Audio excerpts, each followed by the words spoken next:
Good evening, one and all. I, Prachi Bharadwaj, on behalf of EBC, feel deeply honored to welcome you all on this momentous occasion where we gather to release Constitutionalism and the Rule of Law in a Theatre of Democracy by Justice A.K. To mark the occasion, I would first like to welcome the dignitaries on the dais. People do not decide to become extraordinary. They decide to accomplish extraordinary things. Our chief guest today, Justice Sanjay Kishan Kaul, is the perfect epitome of this. His illustrious career spanning over 4 decades as a lawyer and a judge has been marked by a steadfast commitment to justice. As a judge at Supreme Court of India and the Executive Chairman of the National, I would like to request Ms. Bhumika Indulia, Associate Editor EBC, to felicitate Justice Kaul.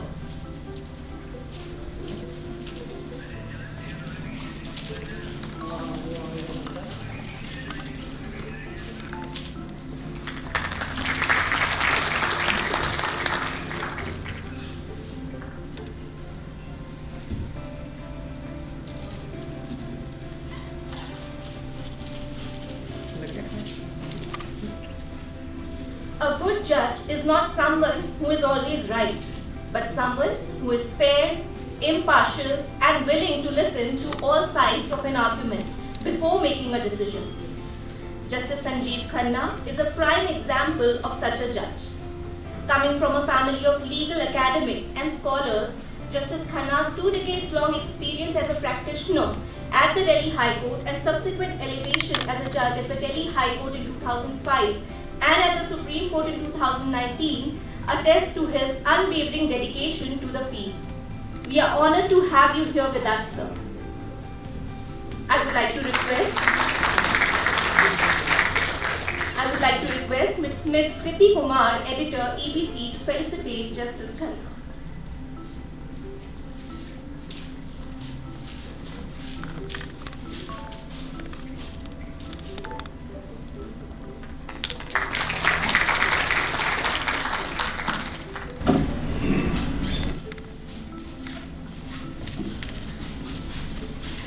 Caroline Kennedy once said, "Lawyers are the foot soldiers of our Constitution.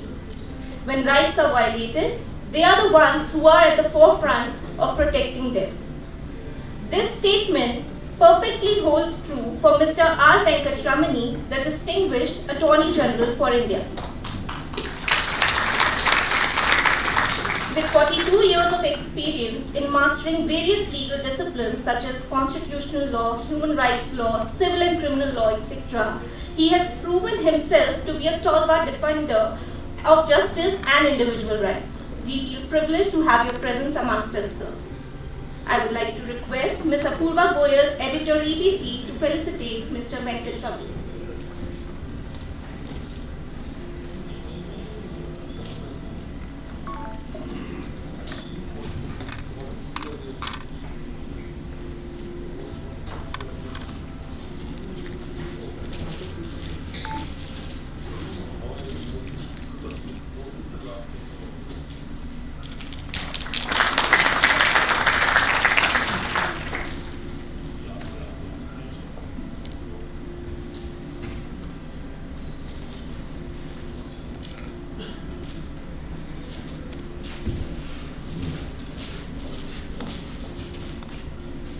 We are immensely delighted to have Justice Satish Chandra Sharma amongst us today.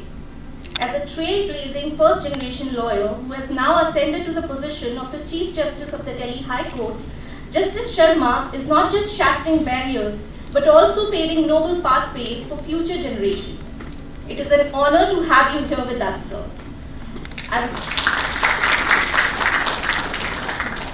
I would like to request Shrajan Agarwal, Brand Marketing, EBC Learning, to felicitate Justice Sharma.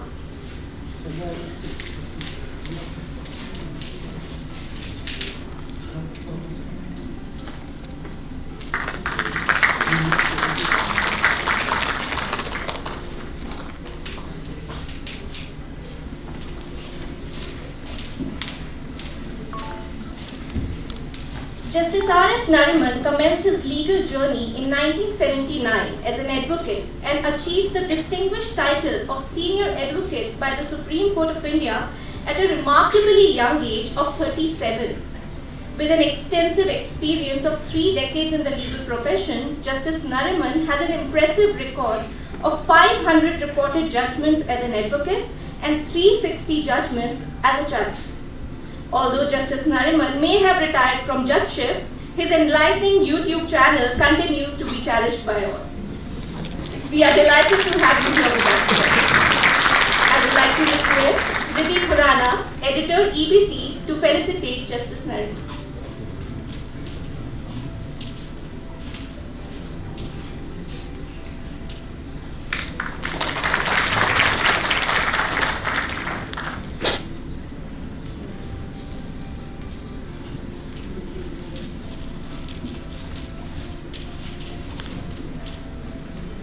The true essence of teaching lies in the teacher, not the classroom. And Padma Shri Professor Upendra Bakshi is a shining example of a teacher who has gone above and beyond to make a difference in the lives of his students at various universities across the world. His exceptional contributions to various areas of law, including human rights and constitutional law, are truly remarkable and have earned him numerous accolades, including the prestigious Padma Shri Award and the emeritus title conferred upon him by the University of Warwick. It is with great honor that we welcome you here today, sir. I would like to request Deeksha Dabas, legal editor, EBC, to felicitate Professor Bakshi.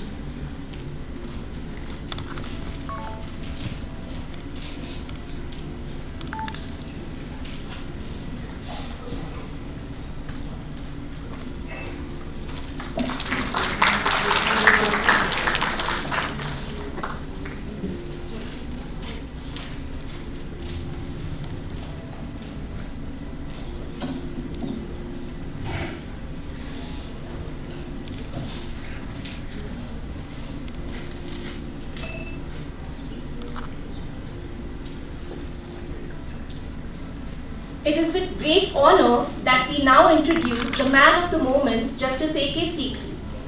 With over 4,700 reported judgments across various legal domains and numerous articles and publications, Justice Sikri's contribution to the field of law are widely recognized.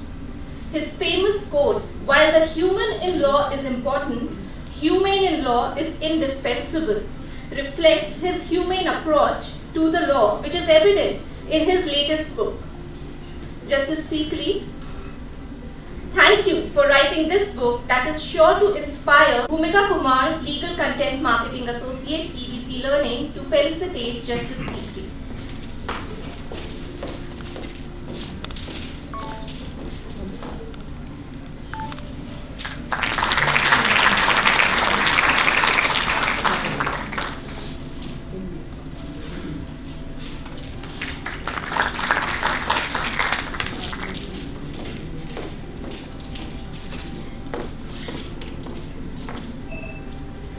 In the 1940s, 2 young brothers ventured into the world of law book selling and publishing, unaware that they were laying the foundation for what would become India's largest legal publishing house. Today, the 3rd generation is proudly carrying forward this legacy. Mr. Sumeet Malik, with his visionary leadership as the director of EBC and associate editor at SEC, has propelled it to new heights. Mr. Malik is also the head of finance chair at the Entrepreneurs Organization Uttar Pradesh, demonstrating his versatility and commitment to excellence. I would like to request Balram Pandey, law clerk to Justice Sikri, to felicitate Mr. Malik.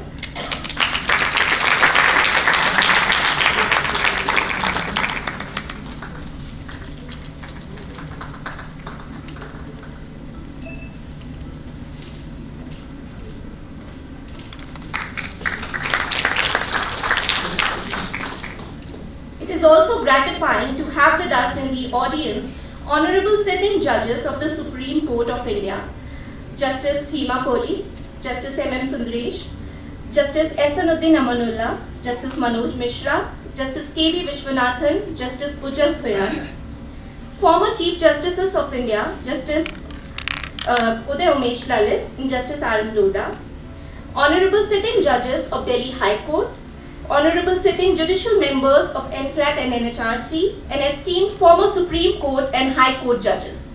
A warm welcome to all of them and to all our guests. Thank you for being here with us today. I would now like to invite Mr. Sumeet Malik, Director EBC, to deliver his welcome address.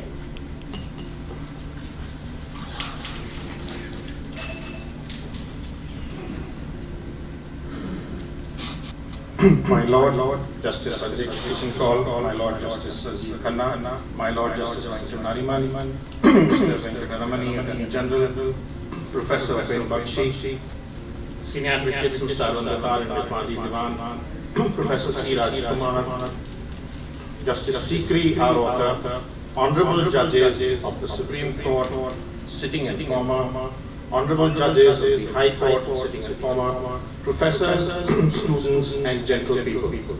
Thank you, Professor Bakshi, for this beautiful phrase. It is my privilege and pleasure to welcome all of you to this event where we will be celebrating the release of Justice Sikri's Constitutionalism and the Rule of Law. It is also my privilege to welcome Justice Sikri to the pantheon of UBC authors. I am grateful to our chief guests, our guests of honor, and our panelists for taking the time out to participate in this event. I begin today's address where I had left off from an earlier welcome address, at a book launch, where Justice Sikri was the chief guest. I had mentioned that Justice Sikri and I had some very interesting conversations around him writing on some unexplored areas of law and some perspectives of law here too unexplored. This is probably the first of many such gems that will flow from his computer. He has presided over many EBC book releases, and here we are today at the release of his book, which is divided into 4 parts and has 22 essays. In this world of technology and artificial intelligence, which allows for instant self-publishing on blogs, etc., the question is, how do we at EBC see ourselves? What is the role of a publisher? In today's context, I can say that we see ourselves as trustees of legacy of authors. We have over the years continued to preserve the legacy of our authors, names that are synonymous with the study, teaching and practice of law. Professor V.N. Shukla, Professor Kelkar, Dr. Avatar Singh, Professor Ahmed Siddiqui, Sri V.D. Mahajan, Sri V.G. Ramachandran, Professor T.K. Tope, Professor V.M. Gandhi and others. And their books are being revised at regular intervals. Professor Bakshi and Ms. Diwan are EBC authors, and I hope that Mr. Datar will accord us this privilege soon. A book, as I see it, is a custodian of thoughts and ideas. Whereas judges, when deciding cases, are bound to decide the list before them on a given set of facts and apply the law to those facts. Authors, when writing books, do not face such limitations. A good author will explain the law to their audience, but a great author will also show the light forward by placing their thoughts and ideas in a book of what they consider the law ought to be. Justice Sikri has done exactly that in each of the chapters of his book. And we will be witness to a very interesting panel discussion on constitutionalism and rule of law later on in this program. We at EBC, as we enter our 81st year of since our incorporation, and what we have sort of learned to understand is what the academic and legal profession requires and what our role can be in fulfilling that requirement. We believe that our role is to bridge the gap between legal information and knowledge and those who consume that legal information and knowledge. As a third generation of this publishing house, I have been blessed to have been shown the way by my elders. My great-grand-uncle and grandfather had very humble beginnings, serving lawyers, including the great Mr. Ambedkar, when they started off in 1942. But even then, the mission was clear. Provide a service to assist the practitioner in their work. The mission continued with the same spirit when EBC started publishing books for lawyers and students in 1947. The books that we produce must necessarily be of a very high quality and assist the reader in their quest for legal knowledge. In 1969, Mr. Sumeet Malik graduated from Delhi University. Having studied by the newly introduced case method, we realized that there was a need for faster reporting of Supreme Court judgments. Thus came about the innovation of Supreme Court cases. As all of us are aware that there can be no second edition of a law report, and it must be got right the first time. Prompt, accurate and complete reporting has been our philosophy, which we've adhered to since then, and we understand and recognize our responsibility more so that the honourable judges on the bar rely on ICC. We have now taken up the onerous task of reporting judgments of the Supreme Court since 1950 to 1968, a period not covered in SEC earlier. Just in the first 10 volumes we discovered and reported many important judgments of the court hereto never reported before. EBC was one of the first Indian publishers to introduce a legal research database on CD-ROM in 1996, which was less than 650 MB in size then, and now the SEC Online Web Edition has grown to over 20 terabytes of data, 5 million documents covering over 400 plus jurisdictions around the world. Even though we believe that the printed book is not going away, yet for the tech savvy, we have the EBC's EBC Reader platform, which is ready and has over 400 books, and we add new e-books to it every day. The SEC Online blog, on which we report happenings in court, law schools and the like, no live reporting, has now over 1 million views and over 500,000 visitors every month. Constantly innovating EBC's newest services, EBC Learning, an e-learning platform, and Mercury, a judgment tracking software, are already gaining loyal users.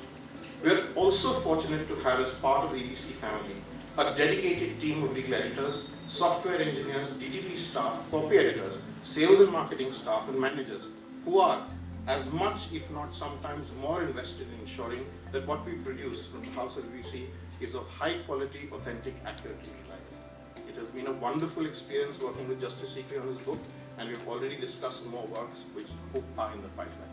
Thank you so much. Thank you, Sumeet sir. I would also like to extend a warm welcome to Justice Sanjay Kaul, Judge, Supreme Court of India.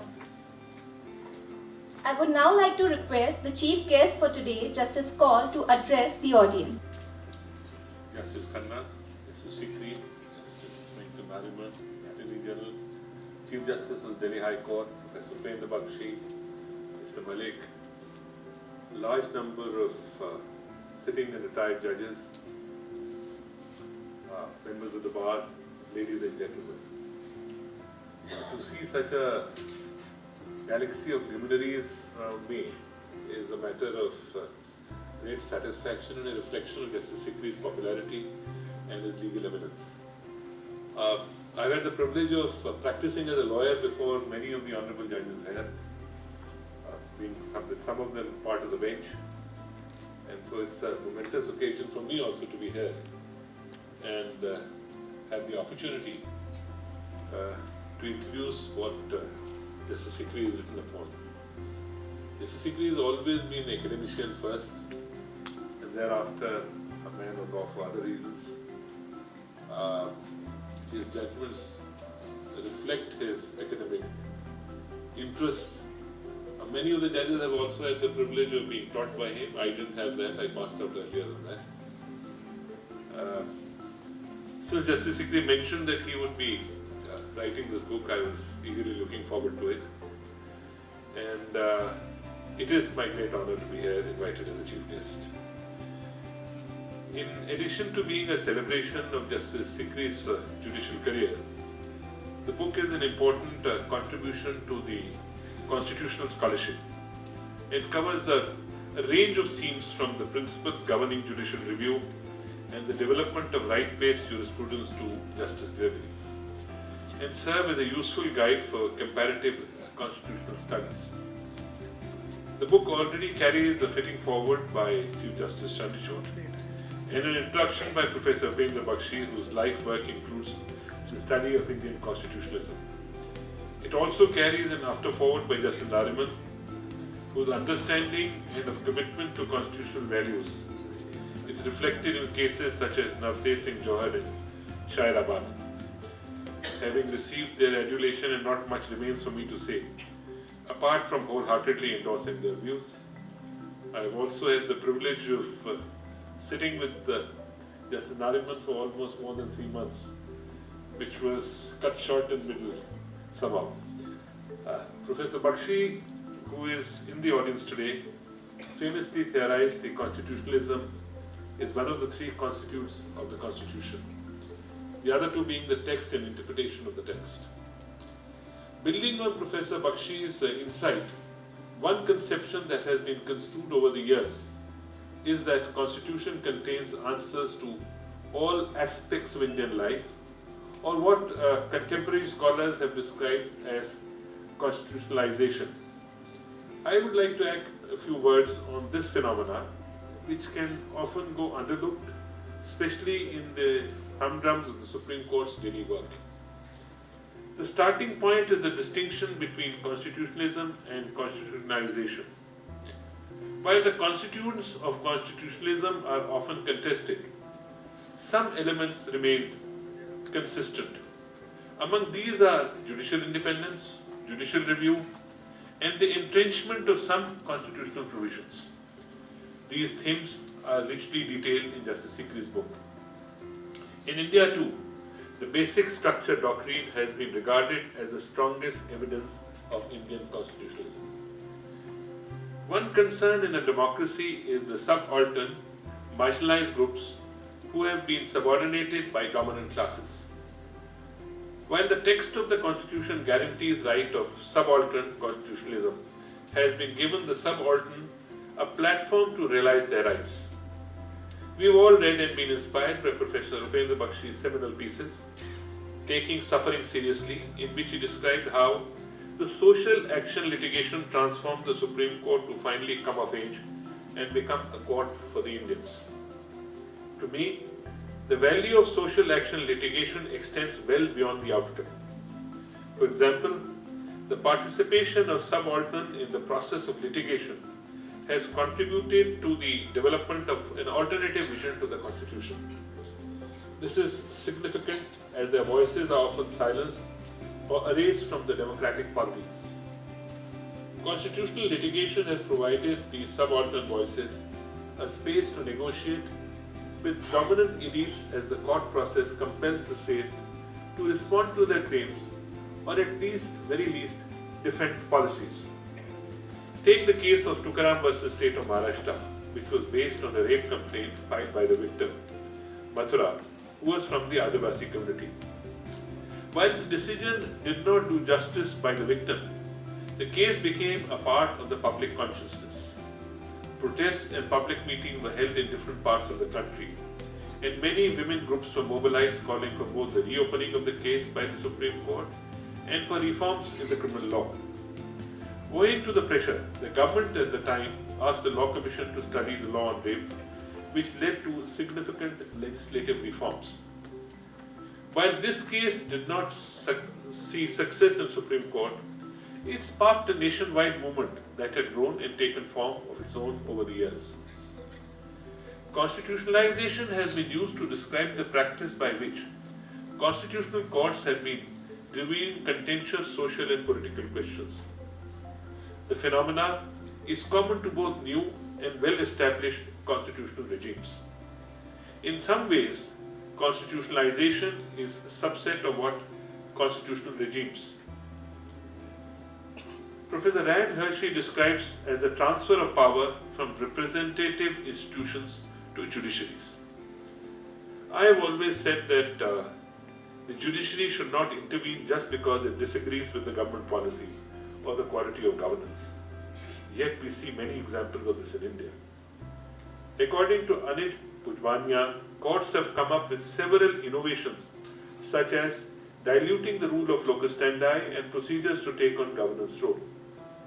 This has perpetuated an image of the higher judiciary being a panacea for various social and problems that plague India. But what if it is not so? The danger of relying on adjudicatory means for settling fundamental morals and political controversies is that the courts turn into political decision-making bodies. This is a serious concern on several levels. First and very obviously, it disregards the fundamental principle of separation of powers. Second, judges are not equipped to decide these questions.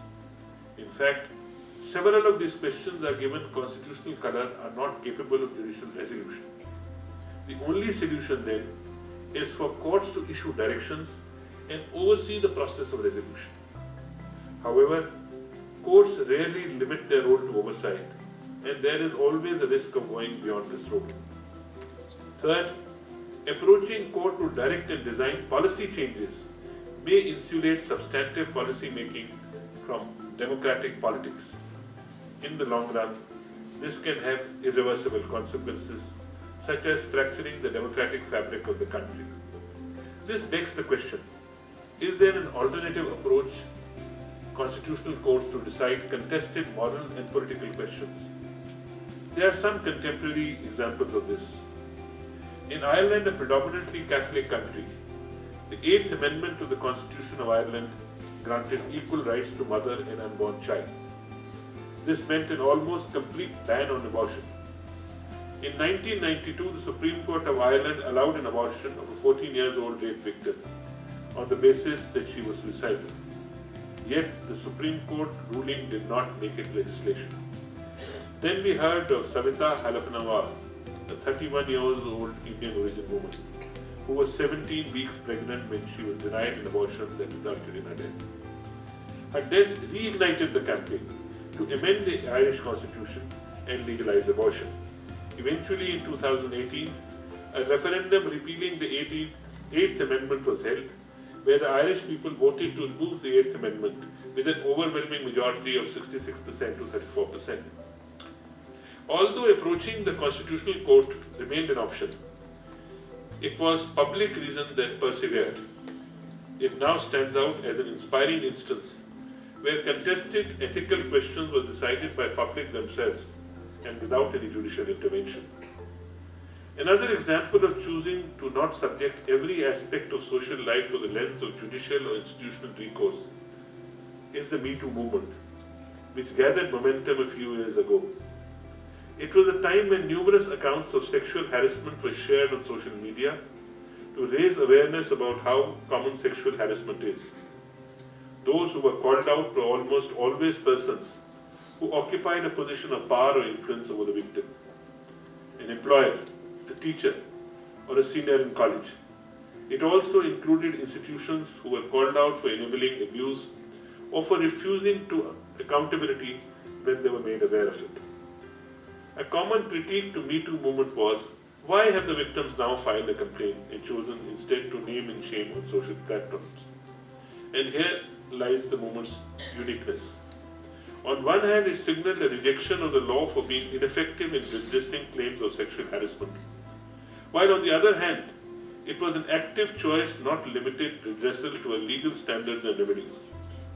For example, the law provides for incarceration if the accused is to be found guilty. This often does not address the victim's needs.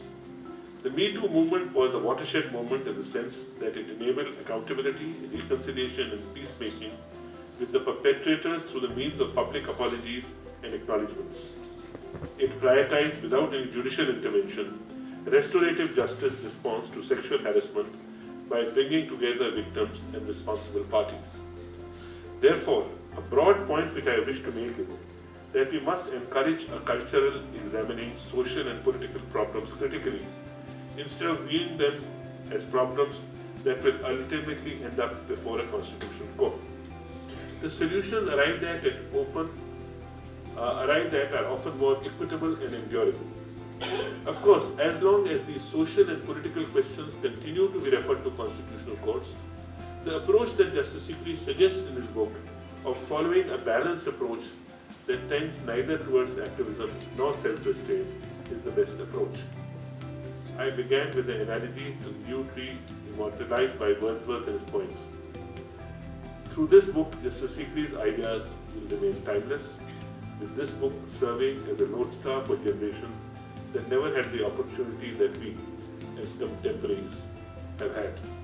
I hope this book is only the first of the many. Thank you, Jay.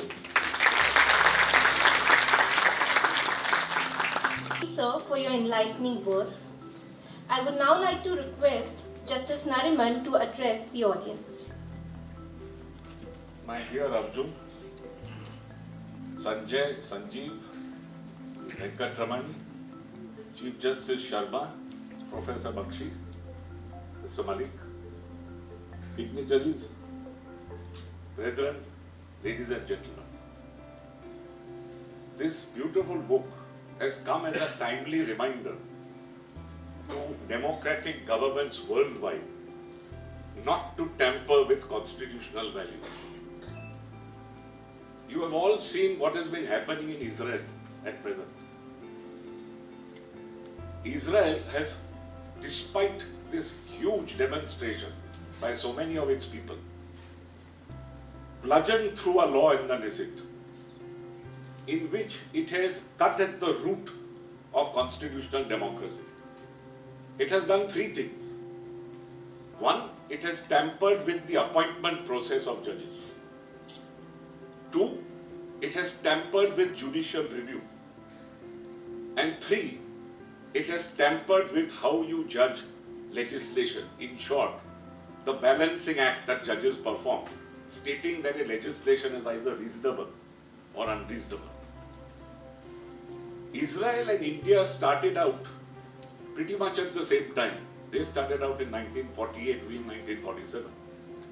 The difference is that they had a constituent assembly which somehow just abdicated in favor of stating that the Knesset, which is their parliament, will by simple majority and from time to time make what they call basic laws. Whereas we have this beautiful constitution, which is the longest in the world.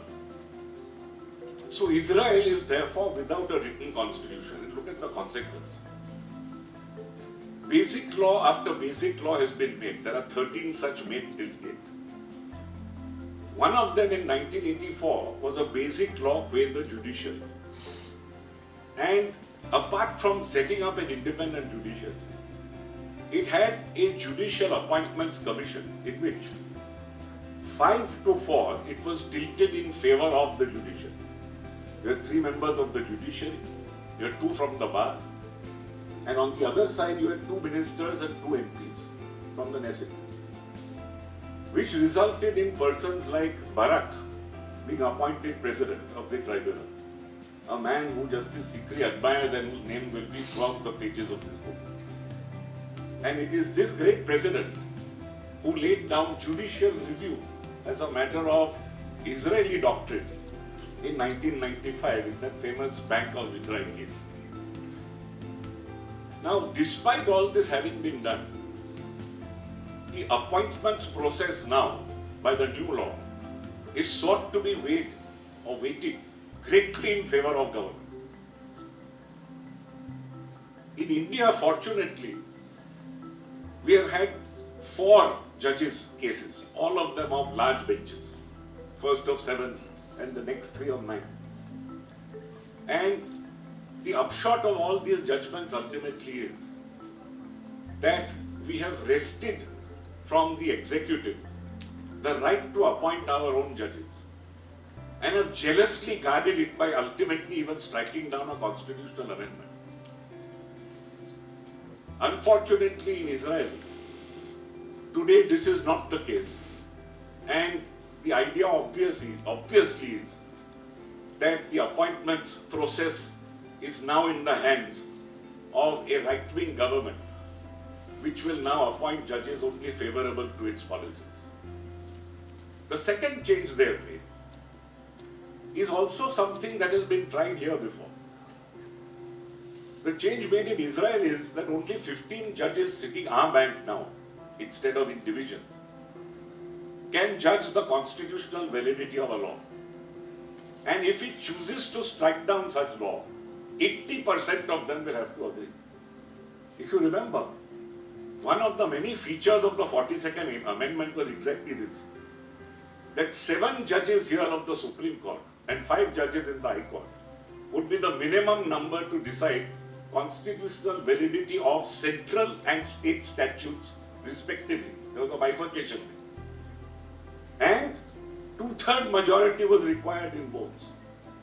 Now this failed here because the very next constitutional amendment, the 43rd, undid these 2 provisions. They were contained in Article 144 capital A, which was abolished, and in 228A, which was also abolished. One other disturbing feature is that in Israel, assuming that we have crossed the threshold of 80%, the Knesset by simple majority can now annul your judgment. Now even that has been tried here and has failed. The great Sabbamurti case, if you remember, in Article 371 capital D, dealing with Andhra Pradesh, you had a subclause 5 which said that a party to the litigation, that is the state government, between government servants and the state, may choose to enforce an award, may choose to modify it, may choose to annul it. Our court struck it down on the ground of basic structure, saying obviously this is a huge interference with the basic tenet of separations of powers, and it's the judiciary alone that can decide and enforce its decrees and judgments. So this has been tried here and has failed. And so far as the last is concerned, reasonableness, strangely, our Article 19.2, which dealt with restrictions on freedom of speech, contained an omission as to whether restrictions should or should not be reasonable.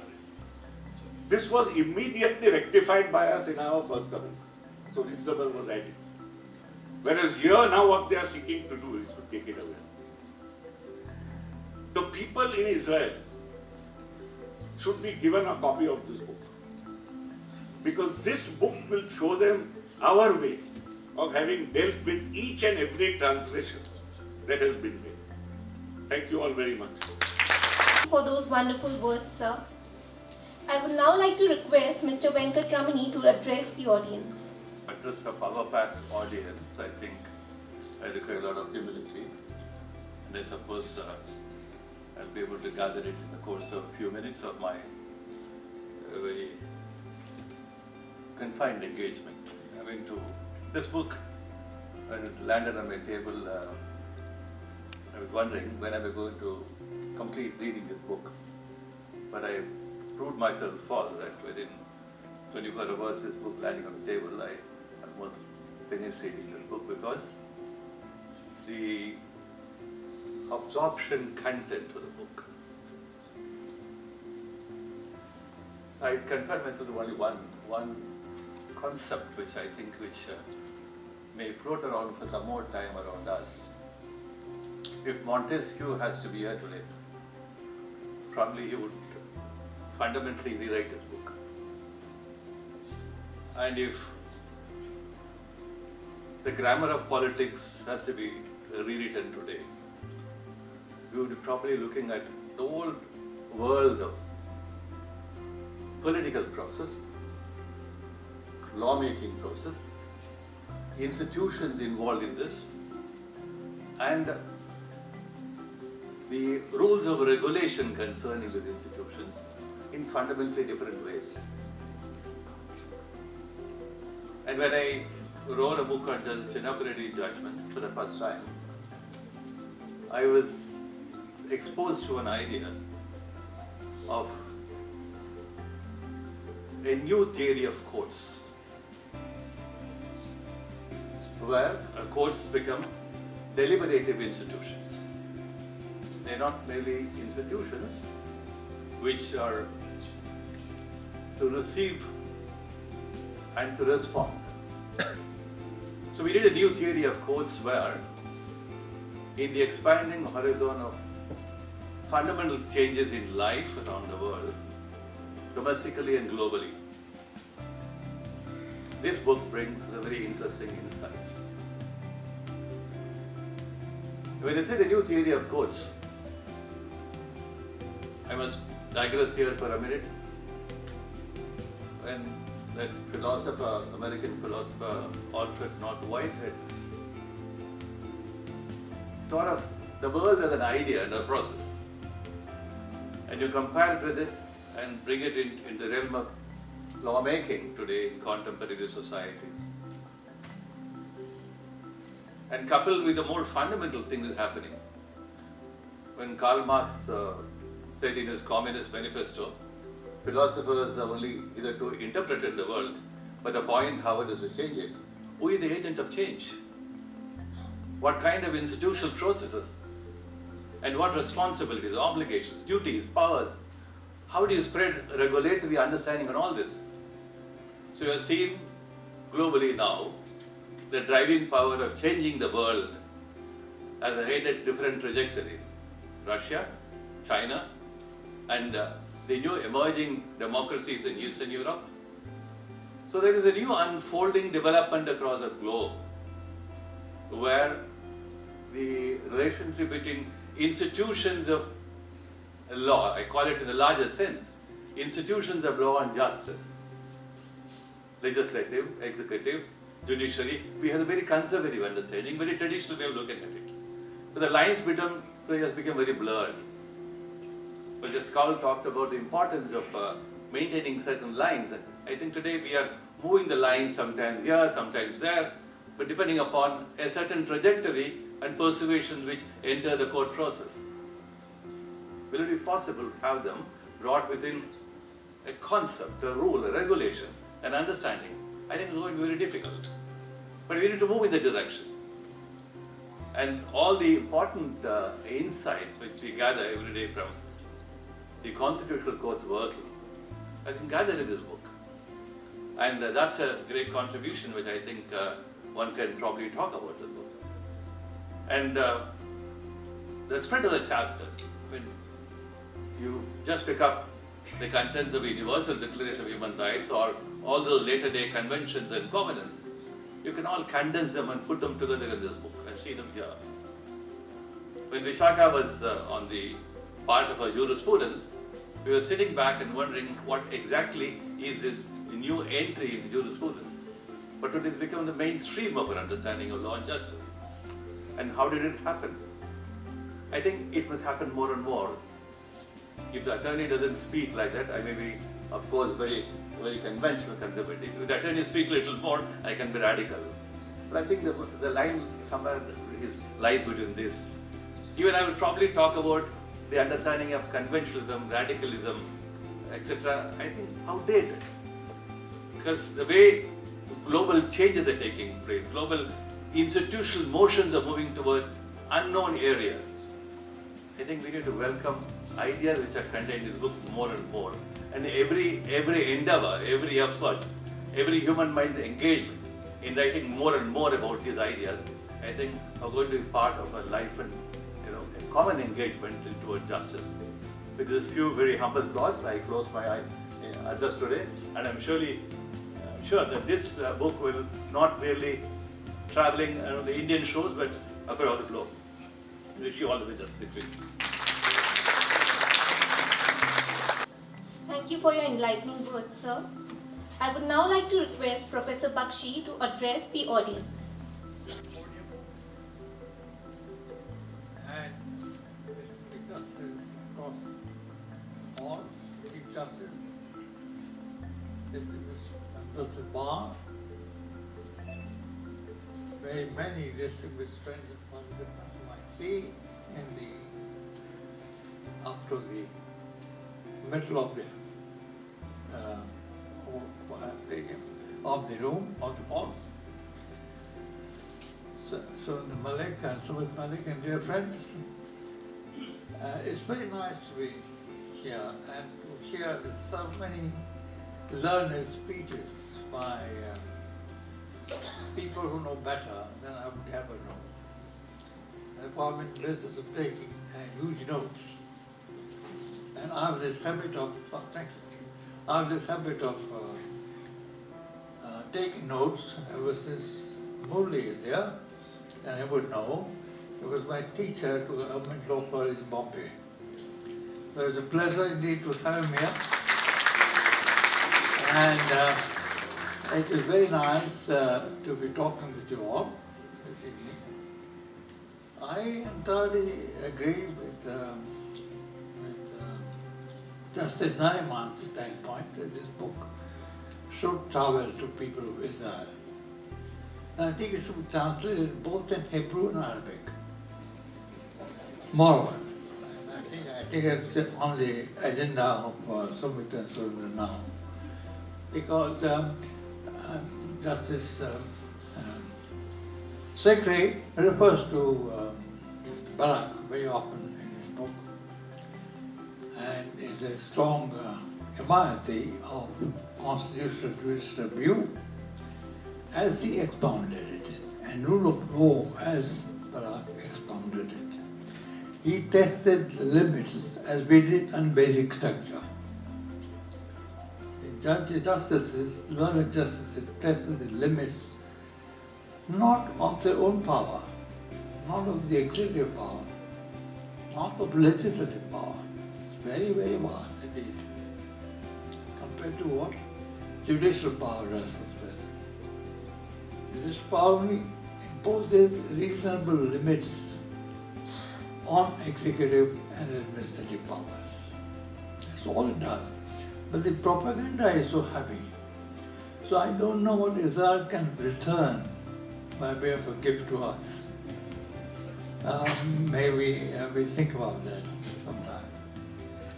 I think, before I come to the notes that I have made, but I think the London Attorney General was quite right in saying that we need some redo of grammar of politics or some theory of course, I think you said.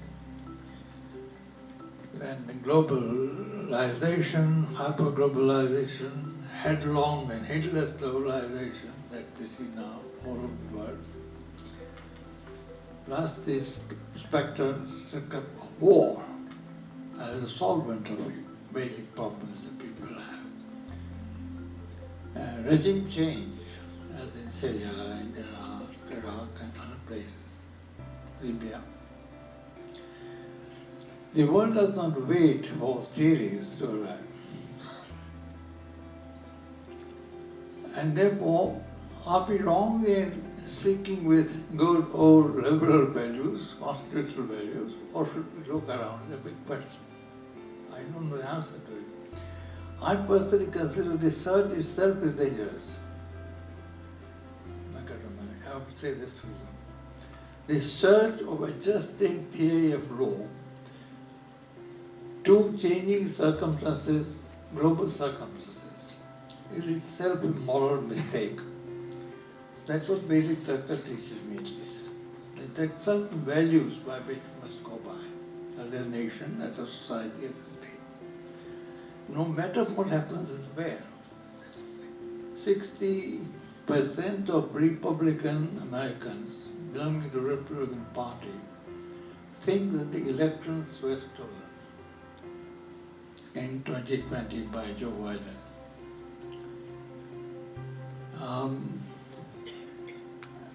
And there is a very real possibility that Mr. Trump will be seen again in the White House in the near future. And the first act he will do is to sign off an amnesty or immunity to himself for all the trials that are going on in the court. And what he will do in the 4 years is dreadfully imaginable. So things are bad in Russia and in China. And I think India has managed a theory of judicial process that we ought to study more deeply. I don't fully agree with the idea that judges appoint judges is the innovation made by the Supreme Court of India. Before the Justice Local here, he had written party with judgment written for the court by Justice A.K, and he has himself a learned opinion on himself. And so Justice Korean, but he has changed his views with afterwards, after retirement. Now that's very puzzling thought. When judges receiving superannuation for services rendered in the past change their mind on the judgment they were given, what significance may be attached to them? Chief Justice Chandrachud also apologized to the nation for habeas corpus case while he was Chief Justice. And he was in the habit of giving many apologies. And I told Mr. Chief Justice Chandrachud, asked him upon retirement I in fact wrote an article that he doesn't deserve to get a pension because 3 times he apologized and told the nation that he was wrong. And he was applauded by the nation when he said he was wrong. He did terribly wrong, then he said in civil service cases and so on. He said in 3 cases he was wrong. So I think there is a lot of, to digress better, a lot of things that should, and I know Justice Roker does not always agree with me, but I think there is a problem here. Can a judge withdraw from a judgment when he is no longer in judgment seat and no longer in the court? It's a problem we have to consider. And what is the effect of that withdrawal on the surviving judges who are on the benches and while the withdrawals? It's a very different. No judges have absolute freedom of speech. They can say anything they like, or there must be some restraint, a code of conduct that binds them, some standards. That's a very important question. I'm staying a bit. So I think, as far as judges appointed, there is a lot of propaganda. India is the only country where judges appoint judges.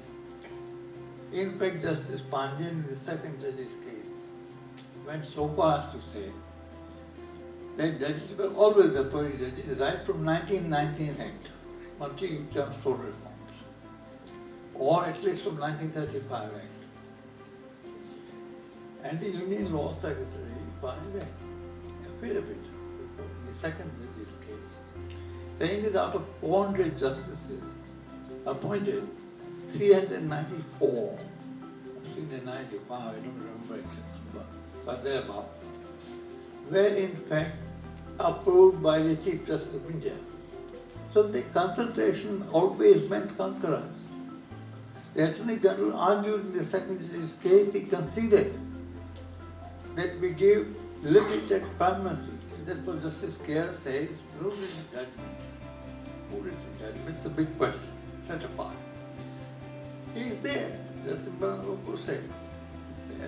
He analyzes the whole theory of the will of the people in the judge's case by saying there is always been the practice.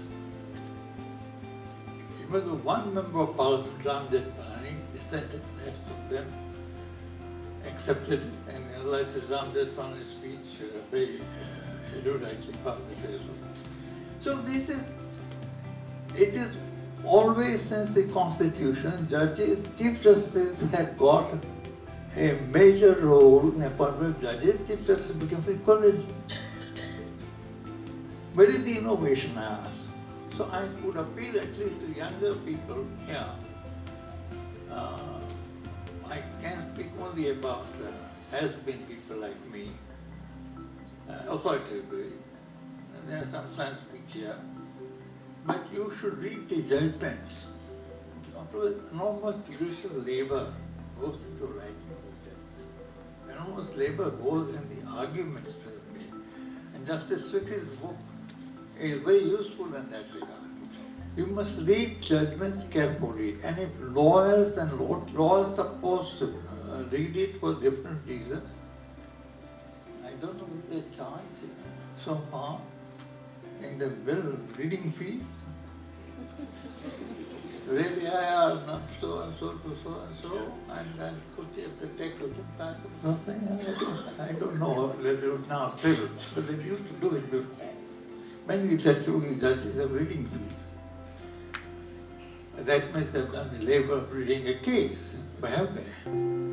They treat a case as commodity, just as Sumeet Malik does, and Sumeet Malik did, from which a copyright is derived. So there are different ways of treating cases. Anyway, I don't want to go into that. I think Supreme Court has behaved responsibly and well in the application on development of basic structure. Justice A.K said in his 500-page opinion in NJSC case, he said,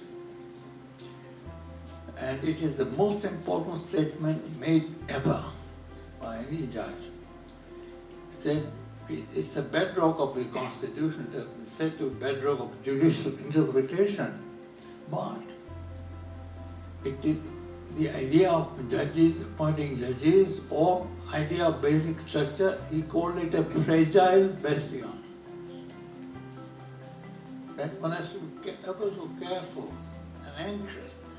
Judicial anxiety is not studied by law teachers and law students. I think Justice Sikri's book is maybe read as a statement of several judicial anxieties, way in which judges become responsible and accountable to society. It's very important. But this is all foreplay, and I have no substance in fact. The substance has been said by earlier speaker. All I would say is a festival of joy. I'm very happy to be here. And I cannot but, and it's a constitutional event in itself. Not just that we are launching, we gathered here for a book that is published. It's a very great occasion for joy and celebration. But it's a greater occasion is the wisdom contained in the book marks this occasion a constitutional event. But I cannot help Justice Sikri remembering when I first met him. It was the law school in Lotika, Professor Lotika Sarkar's room. And Lotika had started a year ago or 2 years ago something called a Manu Sabha, discussion group of the active students. And he was the sit anchor of this group. I remember I met him as a young student of law, and ever since then I was seeing him occupying the highest judicial position. But it is inescapable for me today, not to remember Lotika would be a sacrilege. So I convey to you and carry to you her good wishes and her blessing to wherever she is on this occasion. And our choices greetings are with you on this occasion. You would have been very, very happy that you have written this book. I also say constant emphasis upon the title on within the rule of law. And I would like to just remind you, I remember only today myself. Never heard of a man called Jawaharlal Nehru? Perhaps you might have. I'm not sure any longer. Young people know it doesn't appear on Twitter. I don't look at social media, so I don't know. But this is a great guy.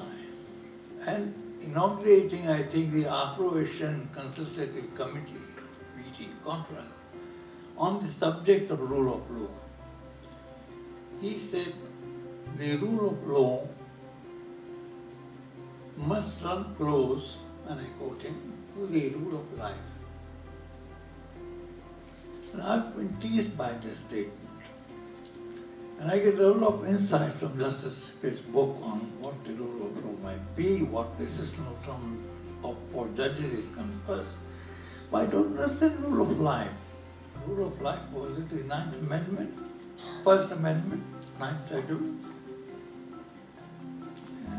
Was the cancellation, invalidation of Supreme Court judgments and constitutional amendment was unbridled parliamentary sovereignty. I don't know what he meant.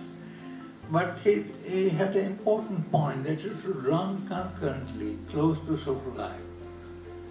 And I think Justice Sikri brings this flavor of narrow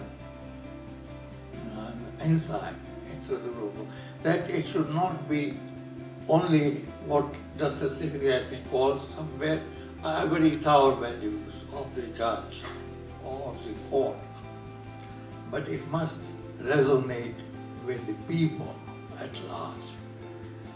In that sense, that was a profound insight, and I think this book carries that insight.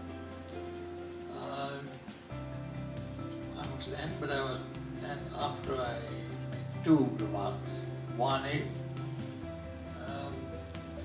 I wrote somewhere, I was emphasized that in my epilogue or something.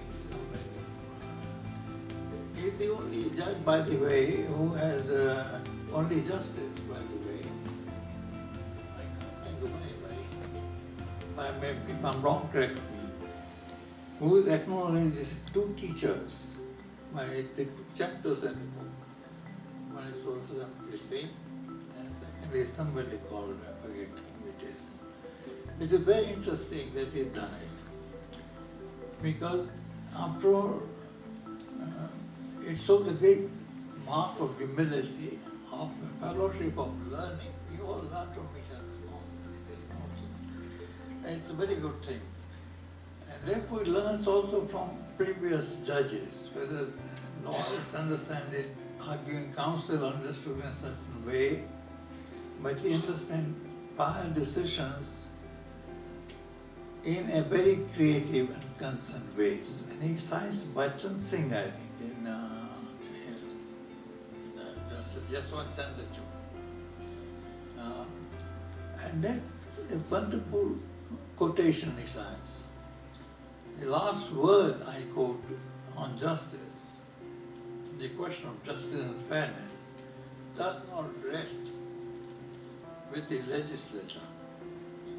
And a savage sentence, he says, is not contemplated. A criminal sentencing case.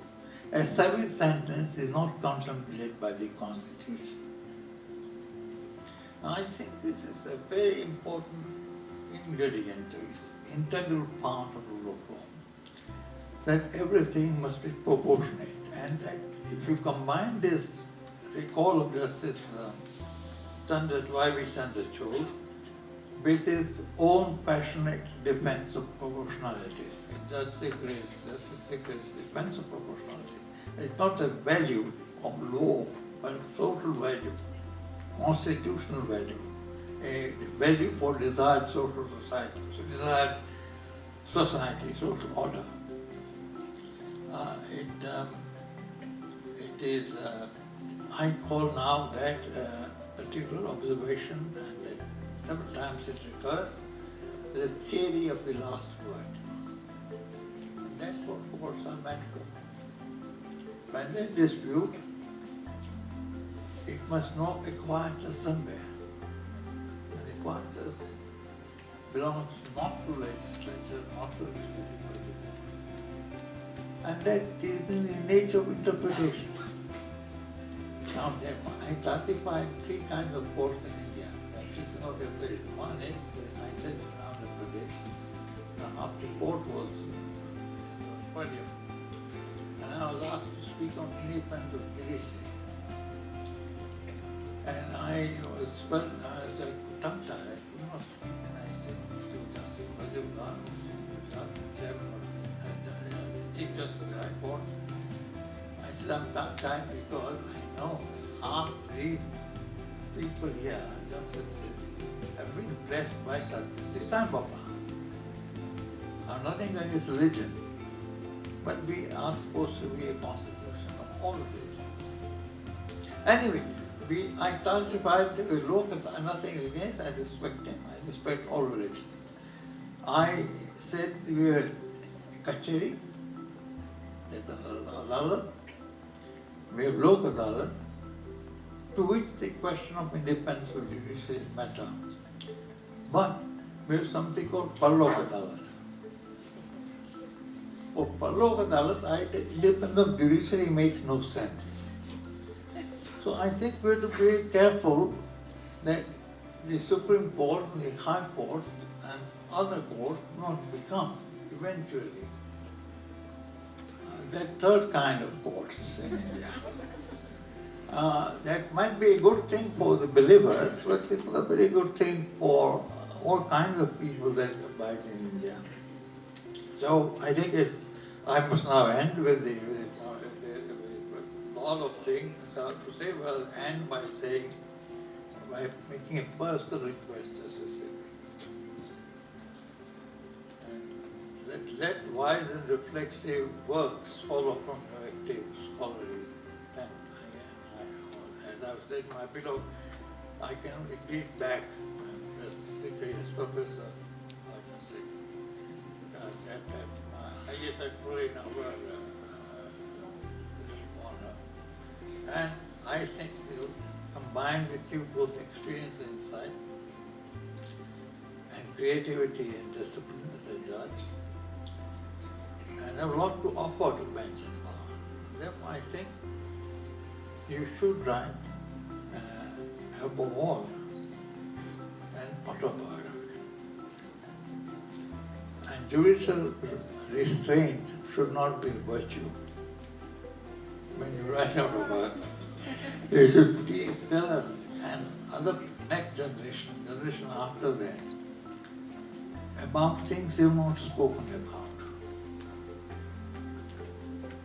For example, your own role in the background role in the,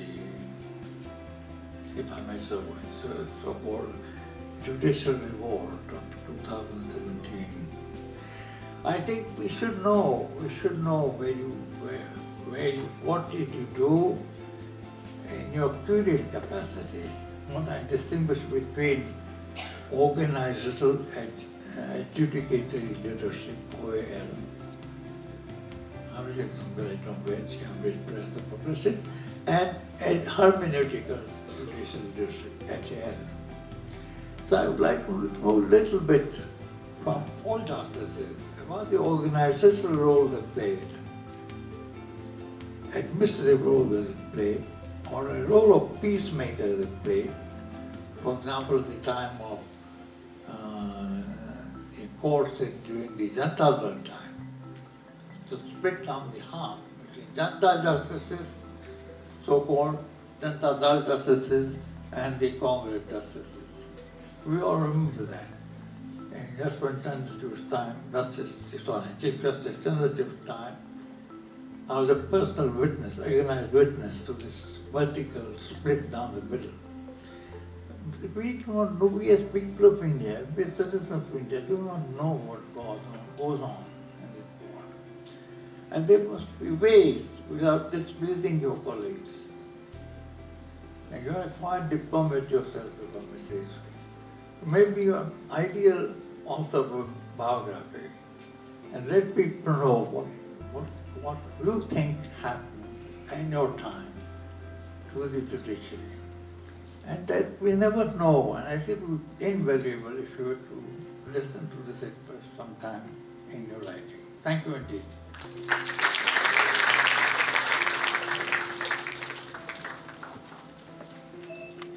Thank you for the wonderful address, Professor Bakshi. And now it's time for the most awaited moment of the day. I would like to request Justice Kaul to please release the book, and I would also like to request all the dignitaries on the dais to open the packages in front of them and hold the book up in their hands.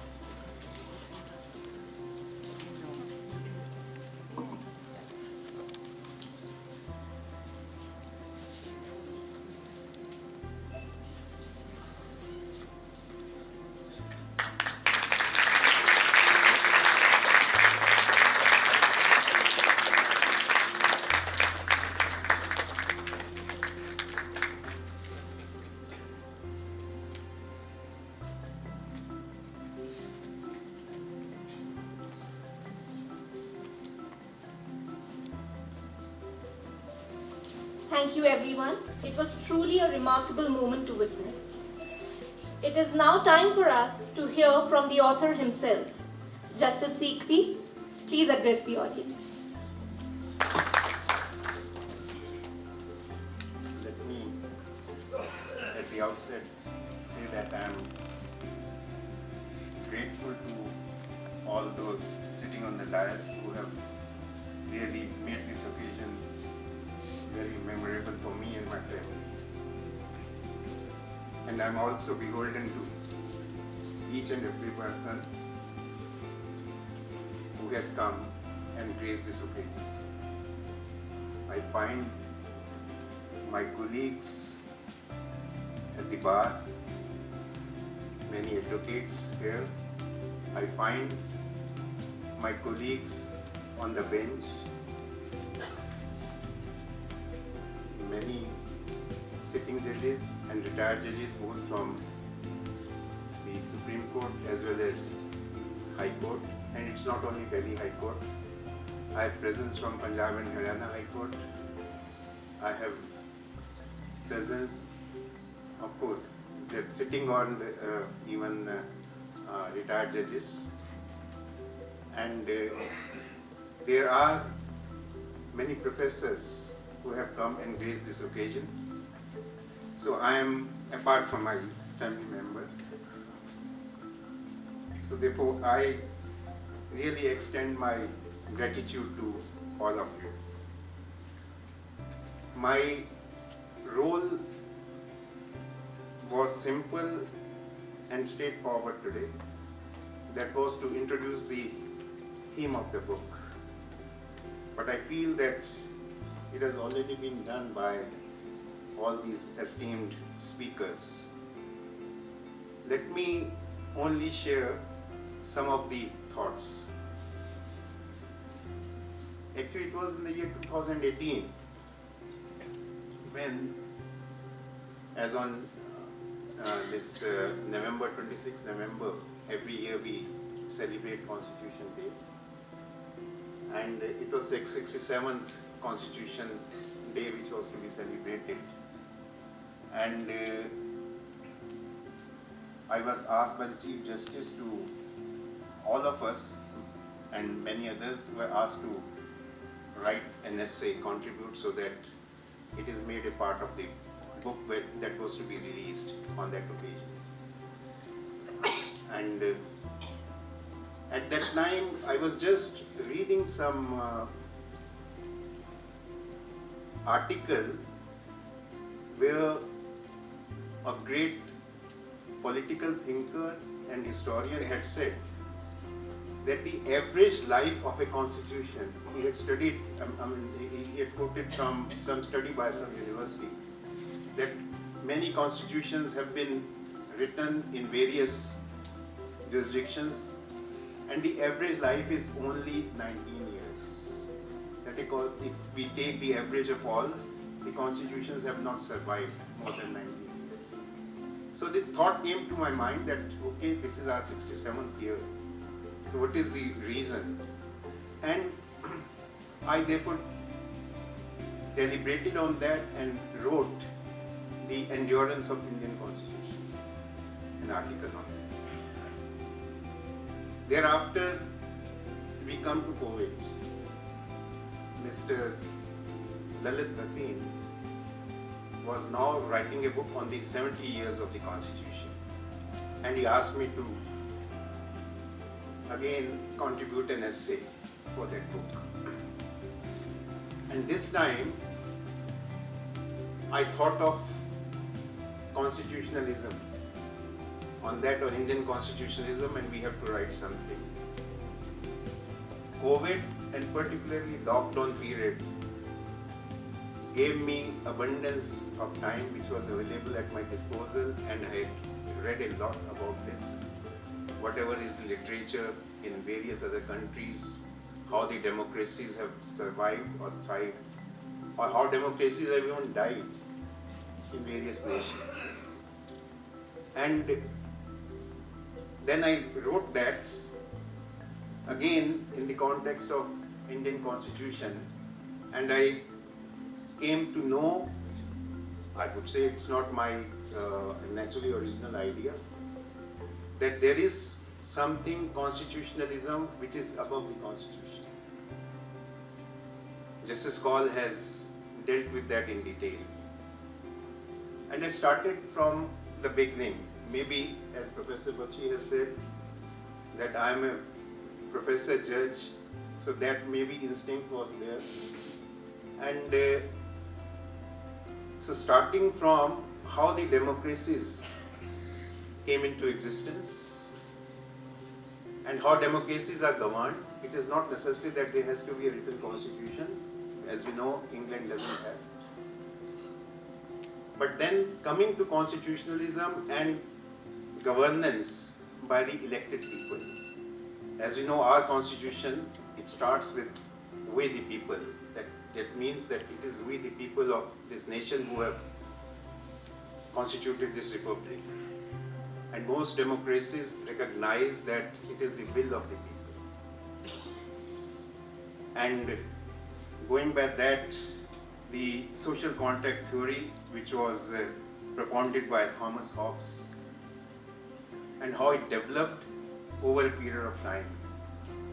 So my hypothesis with which I started was that look, when the people elect the government and majority rules, that doesn't mean that after we elect our representatives and we give them right to rule us, it doesn't mean that they enjoy now, after these elections, unwielding power. It is the Constitution, and our Constitution is a burning example of that, which limits the powers of all the organs of the state, be it legislature, which is the elected body, or be it executive, or even the judiciary. In the context of democracy, majority rule may be what we call a formal democracy.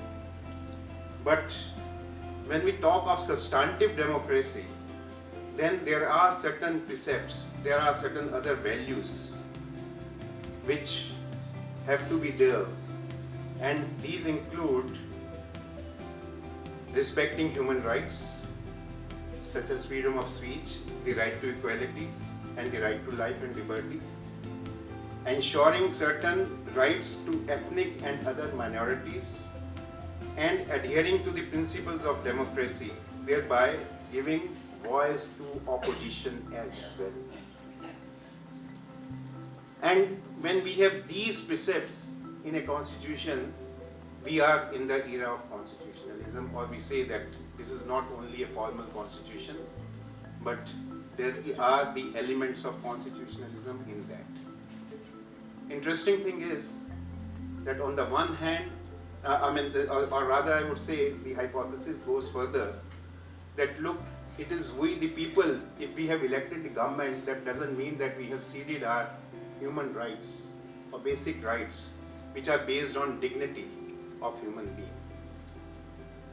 At the same time, in today's world and in modern democracies, we talk of welfare state as well. So on the one hand, it's a limited government which is governed by rule of law, which is governed by the principal separation of powers, etc., which are enshrined in the Constitution.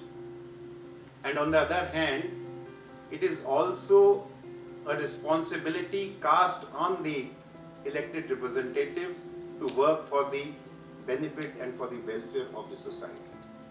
First part, which the jurists call it a negative constitutionalism of limited government, and second part is positive constitutionalism. And if you see, I found that first part, that is our chapter on fundamental rights, and the second part is chapter on the directive principles of state policy article. And on that basis, I thought that we develop. I had written many essays on different aspects, but then this, as I said, this idea conceived that there could be, all these can be assimilated and a book can be written on that. And let me tell you frankly, and I should acknowledge, apart from my professors, other well-wishers, and two persons who were after, and publishers of course, were after me, and I don't find him here today, Mr. Lokendra Malik or Dr. Lokendra Malik, who was after me that you must write on this. He came one day along with Balram, who is my law clerk now, sitting here. He was in the final year of law. They virtually snatched all those papers from me and they said that we'll collate all this. And in writing this book, the kind of I would say contribution which is given by Balram is tremendous. So I won't say much on that because the panelists are going to talk about this, and I would only say this much, that in this whole process I have said in the book what is the role of the court, on which my earlier speakers have deliberated upon. And again, yes, as was rightly mentioned, drawing from what President Justice Aaron Barak has said, that the two fundamental roles of a judge in a democracy. One is to protect the Constitution and the rule of law. And number two is to bridge the gap between the law and the society. So first role in our Constitution, again, we can see in Chapter 3, Fundamental Rights, and second role in Directive Principles of State Policy. So on that, panelists are going to discuss. I would not say more, except this, that again, at the end, you will find in the book that apart from these essays on constitutionalism and about access to justice as well, I have at the end written about my two teachers as well.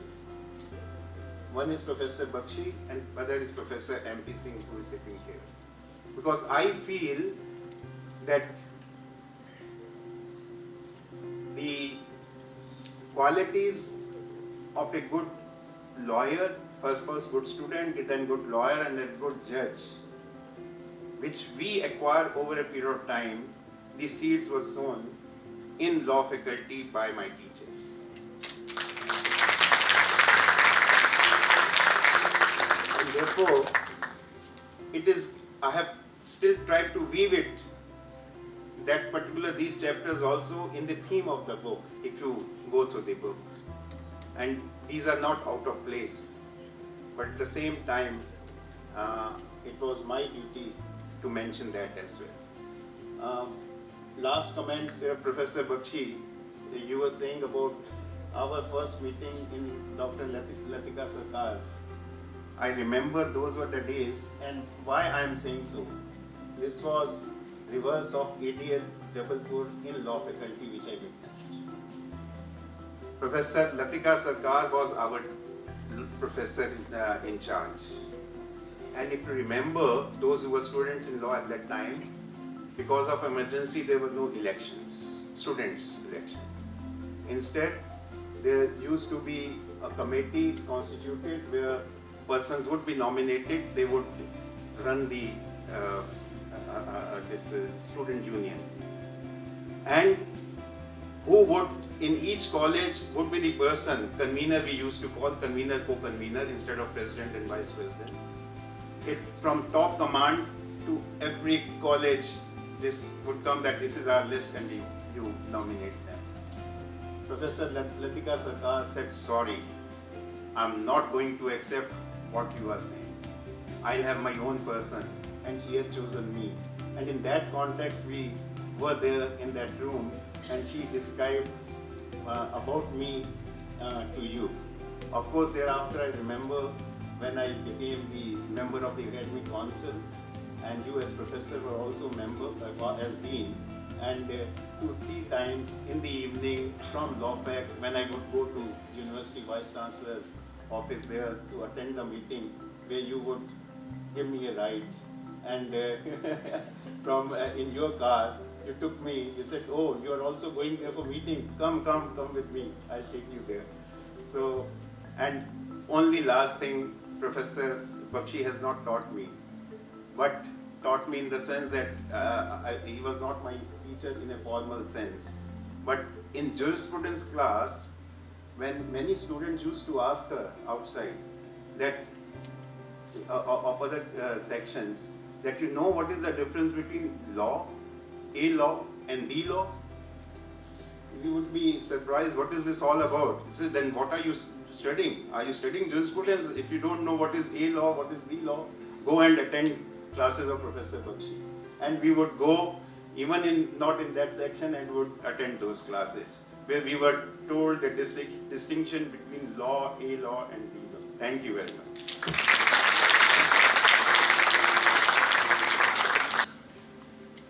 Thank you, sir, for such a wonderful introduction to the book. We will now proceed to the next session of today's event, which is the panel discussion on the book's theme. But first, I would like to thank our respected chief guest and guests of honor for being a part of this momentous occasion. I would like to request you all to please join our audience for the panel discussion And I would like to request our panelists to join Justice Khanna and Justice Sikri on the dais. Please allow me to introduce our esteemed panelists to all of you. When it comes to finding a lawyer with a foresight and exceptional planning skills, Mr. Arvind Dattar is undoubtedly one of the best choices. With 40 years of practice, Mr. Dattar has represented clients in some of the most complex and high-profile cases in the country, establishing himself as an expert in tax law, company law, and constitutional law. He is also an esteemed member of the editorial board of SEC. Mr. Dattar's contributions to the field of law are numerous, and his humility and meticulous planning have earned him the respect of his peers and clients alike. It is an honor to have you here with us, sir. I would like to request Ms. Priti Kumar, editor, to felicitate Mr. Dattar.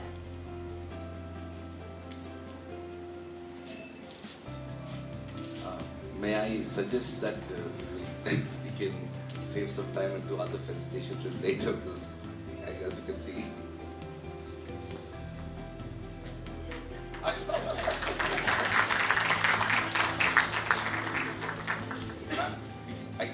would suggest I'll just move into the moderation and start the session.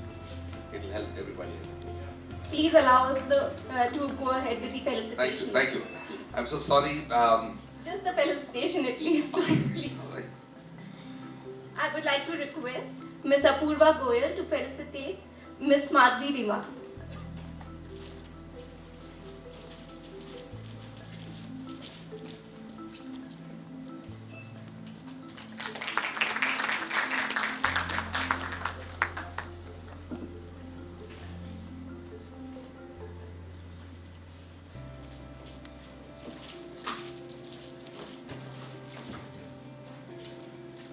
I would now like to request Ms. Shoptaparni, our storyboarder at EBC Learning, to felicitate Ms. Professor Rajkumar, who is the moderator for today's panel discussion.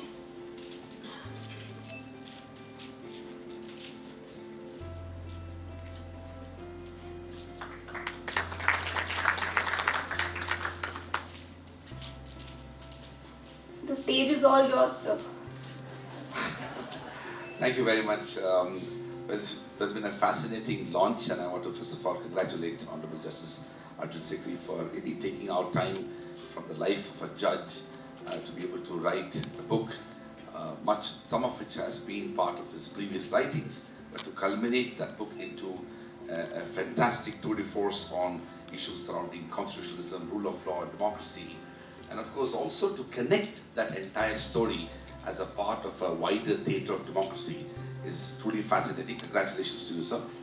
I'm going to skip my own introduction to the book because we are clearly running short of time. I have a fantastic group of 3 individuals who will be reflecting on certain pointed issues that I intend to ask them.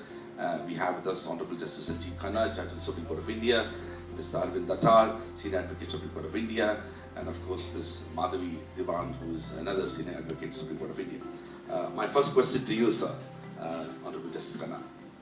It's kind of one of the things that the book has attempted to do is essentially to articulate the role of a judge in a constitutional democracy. The running theme in those 22 essays that Justice Sikri has written is that what is the role of judge in a constitutional democracy? And also equally important is that how that role has been to contribute to the transformation of constitutional jurisdiction, and in that process impacting the rule of law, which is a constant theme running through the book. In your experience, both as a judge and before as a lawyer, can you reflect on that theme? Good evening.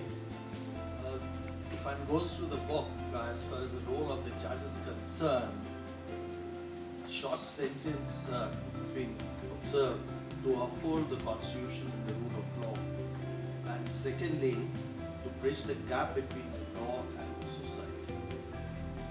One of the other things which I found in the book, which is good, I felt was fairly interesting, was the change in definition, or slight change in nuanced definition of what is democracy. The the book observed it's founded on two pillars. The first pillar is popular sovereignty, which is exercised by frequent and free elections in which people choose their representatives who govern. But the second part, which is more important, is the rule of values, which Justice Sikri referred to.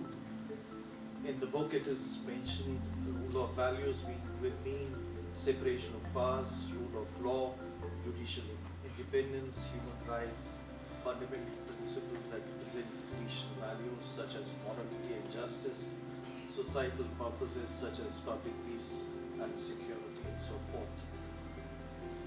These two pillars are actually form part of the rule of law, and that's how also the judges function, should function, and we are supposed to function. The other thing which I found of some interest in the book was the observations, and I'd like to read them.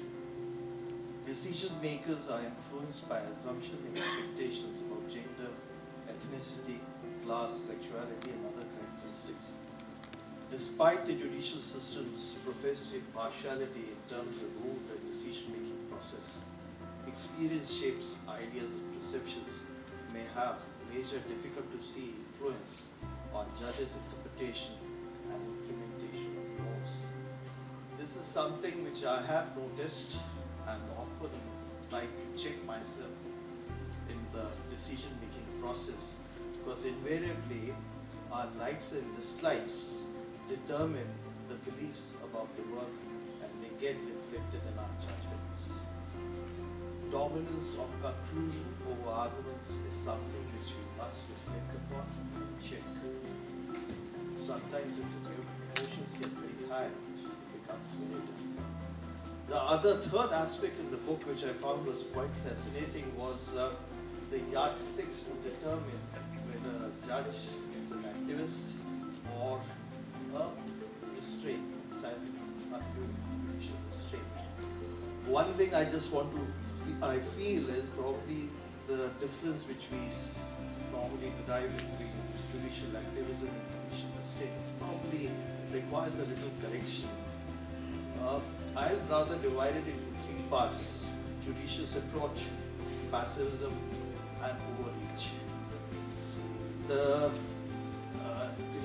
book itself, different yardsticks have been prescribed that I skip for paucity of time, including one laid out by Barak. In quite detail it's been examined, but I just skip to what Justice Sikri had nuanced as to the difference between the three approaches. He says, in the first instance, activism and self-restraint are relevant only when discretion exists. Namely, a particular case falls in the zone which the judge has discretion to choose different courses of action. However, his discretion should not mean that a judge can impose his personal opinions on the society.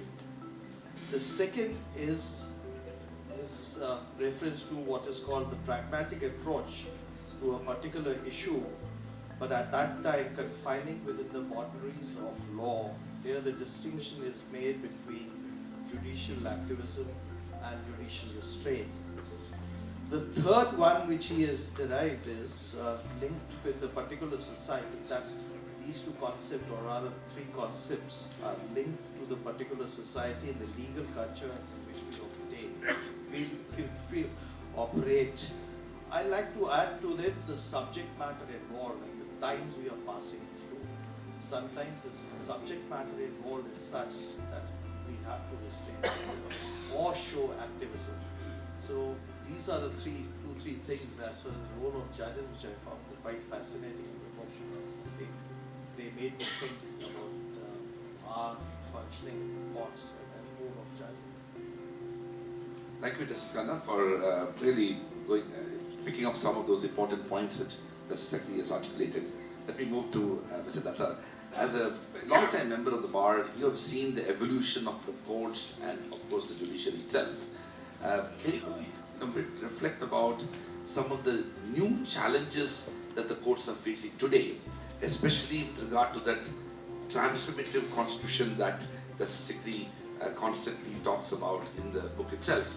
In some ways, the real question that I want to ask you is that to what extent this evolution of the Constitution and the principles of interpretation is going to be fulfilling the social expectations generated out of the courts? Yeah.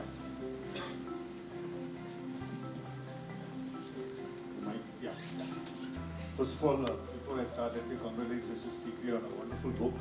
I'll tell the audience I've read the book and it contains perhaps the best discussion on proportionality that I've read anywhere. It's a masterly discussion, and what I found most impressive was the number of footnotes, which shows a lot of scholarship has gone into it. And apart from proportionality, I tell the audience, please read the chapter on dignity jurisprudence. It's really touching and moving, where you have dealt with so many aspects of how dignity is an essential part. Now, coming to the question, yes, in fact, I joined the bar in 1980. It was just after the NFUC, we had the election and so on. When I entered the law college, there was emergency. When I left, there was no business. And what is the biggest explosion I've seen is the huge explosion of writ jurisdiction. When I joined the bar, there were hardly only one writ court, and writ appeals were part of the first appeal bench.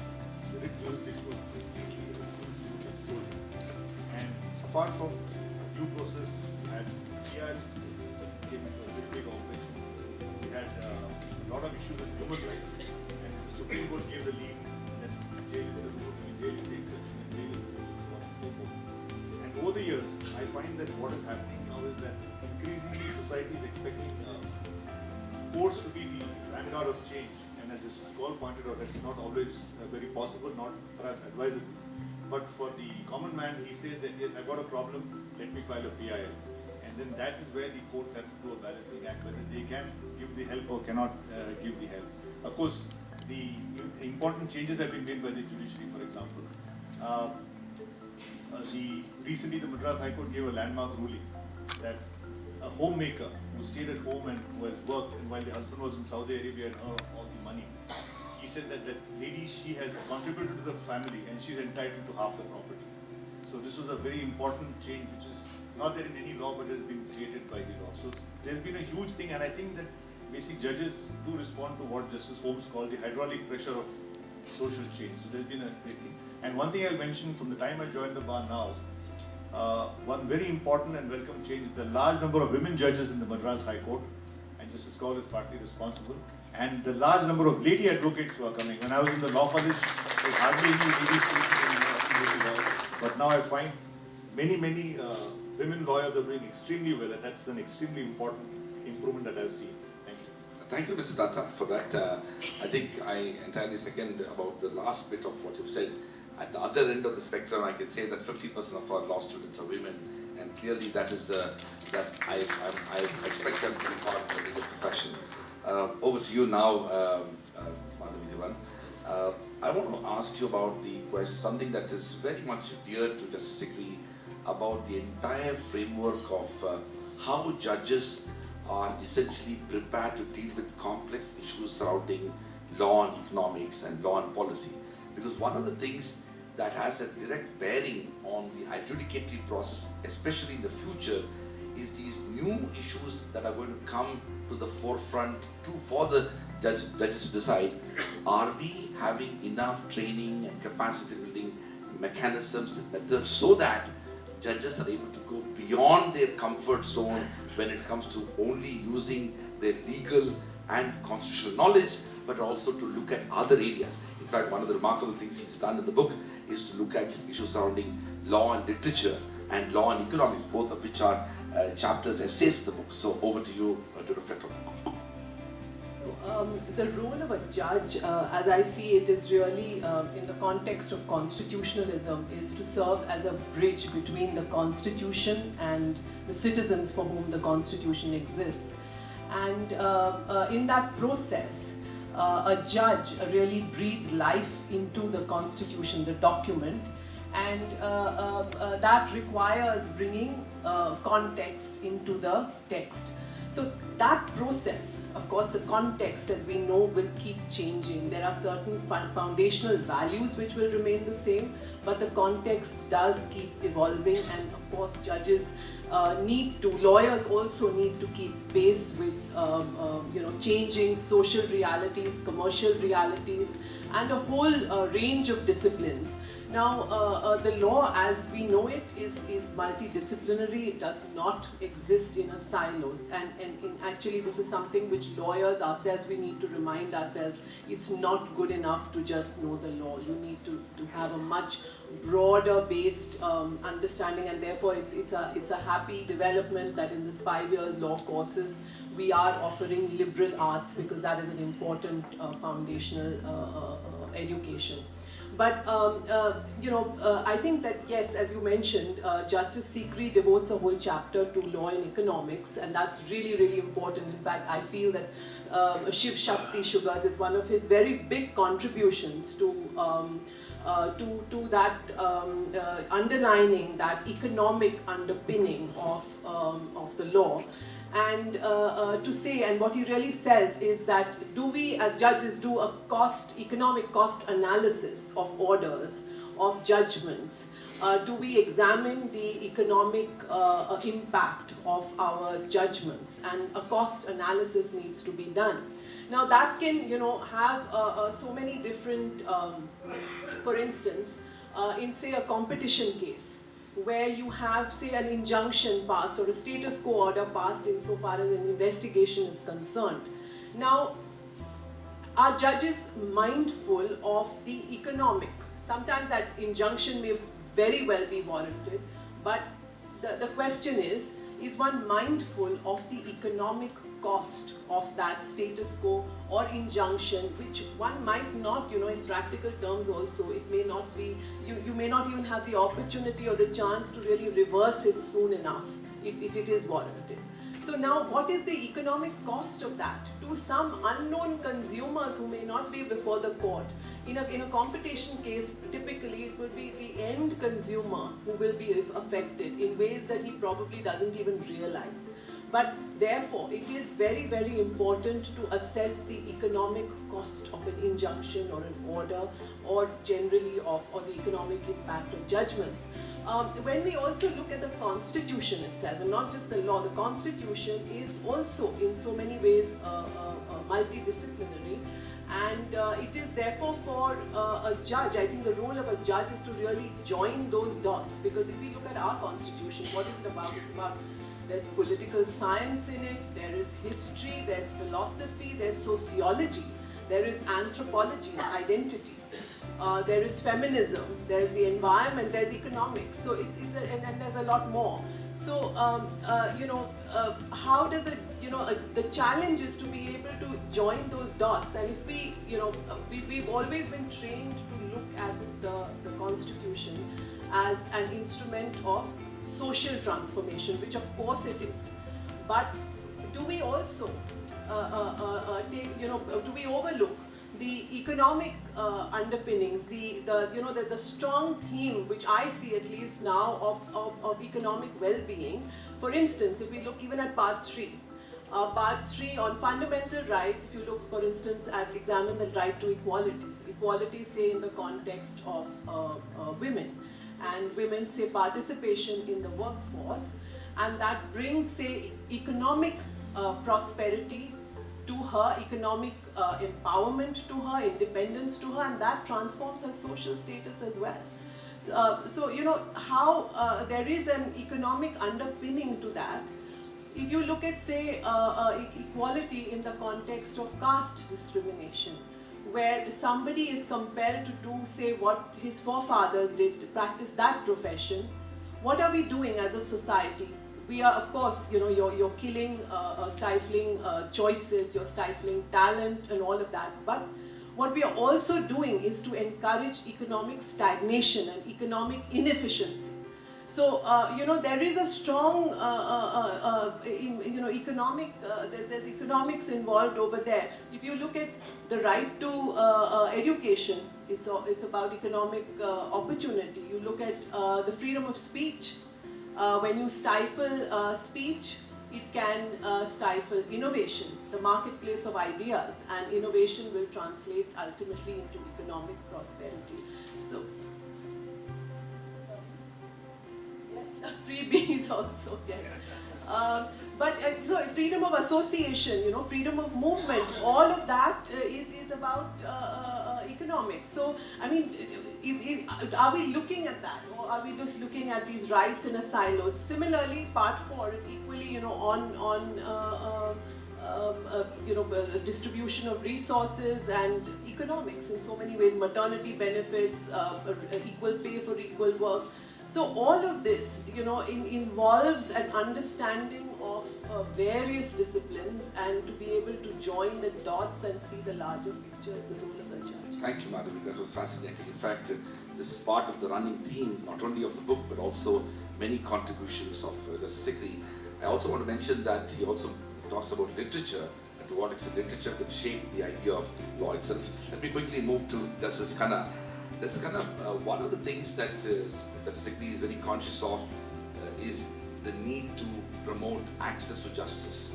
And that's obviously a much larger theme. But what I would like you to focus a bit on is that for many of us who are looking the judiciary from outside, we constantly hear about the 5 crore cases pending, and to what extent the pendency affects the ability of judiciary to fulfill the demands of justice.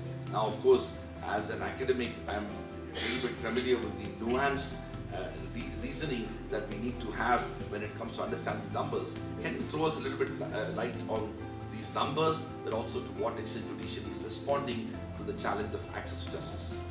I mean, one area where we have done reasonably well is access to justice in terms of legal aid which we provide. As per the figures available, almost 30% of all criminal matters, legal aid is being provided at the trial court level, and the figure goes to 50% at the appellate level. I do not think anywhere in the world this figure can be matched. Almost 80% of the Indian population is eligible for free legal aid.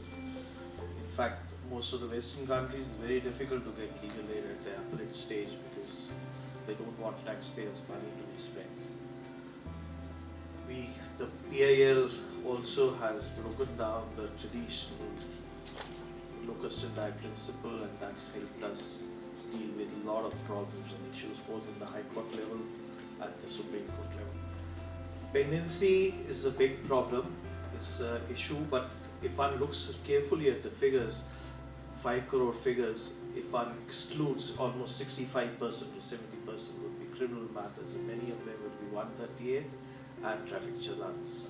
If we exclude those, what happens? Number 2, I think if one goes, our national data grid now gives us a breakup of the figures, and that shows that as far as civil matters at the district court is concerned, the disposal figure is 38% within 1 year. Then next year it's 15% cumulatively. It means within 2 years 54% cases are being disposed of. It goes up to 63% by 3 years, and 4 years is 73%. But what has to be done is, what we have to check out is, which are the cases which get prolonged beyond 4 years. Unfortunately, that breakdown is not available. That has to be worked out. As far as the High Court is concerned, within 1 year, almost 40% cases get disposed of within 1 year of filing. About 59% cases get disposed of within 2 years. Good figure goes to 70% by the end of 4 years.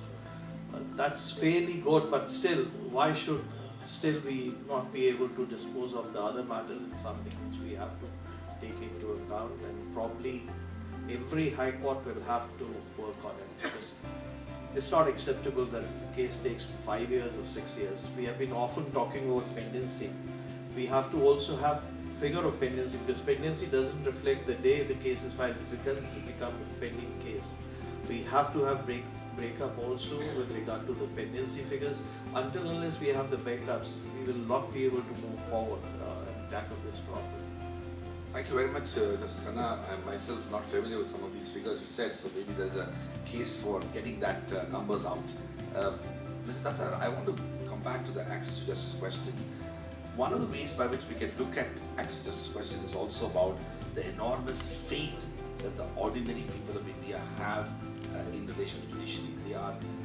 While everything else fails, they somehow believe that the judiciary is the last resort for their aspiration to seek justice. But the equally important aspect is that, is it always about executive failures that the judiciary is coming to remedy? Are there better ways to ensure that administrative mechanisms can be put in place so that coming to judiciary is, or it should really be about a last resort and not somebody else's failure is being dealt with judicially? Yes, what you're suggesting is an ideal, that if the administrative does what it's supposed to do, there'll be no hardly any litigation. For example, just to give the example of the Madras High Court, for example, 40 to 45,000 writs are filed in the Madras High Court every year, about 24 to 25,000 in Madurai. And 50% or 45 to 50% are just mandamus writs. Please consider my representation, grant me a patta, dispose my pension application. This is the point. Now, talking access to justice, the people make a gloom and doom scenario, as Justice Khanna pointed out. If you go deep into the data, yes, there is area, there is backlog. But I look at it this way, that if 25,000 petitions are going to be disposed of and the citizens' basic problem is going to be solved, then it is a huge faith that the people have the access to justice. And I'll just give a small example of how it affects the common person. In the teacher recruitment exam, there were questions to be asked and marks were given for the correct answer, and it had to be benchmarked against what the government said was the correct answer. One question was, who defeated Napoleon in the Battle of Waterloo? All of us knew it's a Duke of Wellington. But the government answer was they wrongly referred to some German scientist's name. So all those people who got the wrong marks, 12 people filed the writ petition in the Madurai bench. Writs were allowed, and out of the 12, 6 people got jobs in the government. So this is a common example, a very simple example, but a telling example of how access to justice. And now these people had nowhere to go. They can't file a civil suit. There is no tribunal. There is no other place. The only remedy is 226. So I think 226 has been the most important thing. The last words for any other purpose has been the fountainhead of access to justice for most people. And just to supplement what Justice Khanna said on areas, I've been doing my own study on that. And the data given from the grid, in fact, the Supreme Court grid is very, very impressive and interesting. The areas, if you find out, the High Court areas, if you total the number of High Court areas, 54% of the areas are just in 5 High Courts. And if you go to the district judiciary, 53% of the areas are only in 4 High Courts. And out of the 5 and 4, the most common are Allahabad, Bombay, Calcutta and Madras. These represent almost half the areas of the entire country. So maybe when we ultimately solve, I mean, we are discussing constitutionalism, but if we have to improve the access to justice, we'll have to focus on these problem states, and perhaps it's time to go to data analytics and then find out which are the main areas where it can be tweaked and the areas can be substantially reduced. Thank you very much, Mr. Datta. That was very instructive. Over to you, Mr. Devan. You see, of course, we know that Justice Sikri is a member of the Singapore Commercial Court, and I want you to slightly talk a bit about the growth and evolution of alternative dispute resolution, especially in relation to mediation. The reason I mention this is that when I look around many parts of the world, increasingly commercial disputes courts are not the venues for adjudication relating to commercial disputes. There's a fascinating center called the Strauss Center for Dispute Resolution at Pepperdine University in the US, and I was recently there, and the kind of extraordinary invocation of non-judicial measures when it comes to not just commercial disputes is phenomenal. What's the hope for India there? Well, there is a lot of hope, but I think, well, as far as arbitration is concerned, I think it's something that we should really be re-looking, because we haven't really tapped our potential.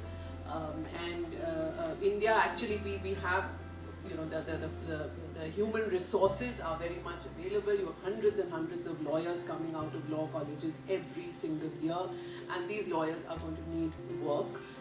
The work is available.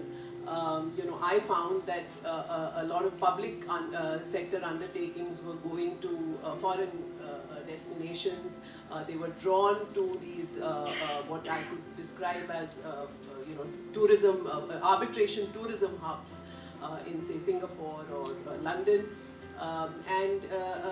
Unfortunately at great expense, when we could very well, if we were to provide that efficient alternative dispute system over here, which we haven't been able to.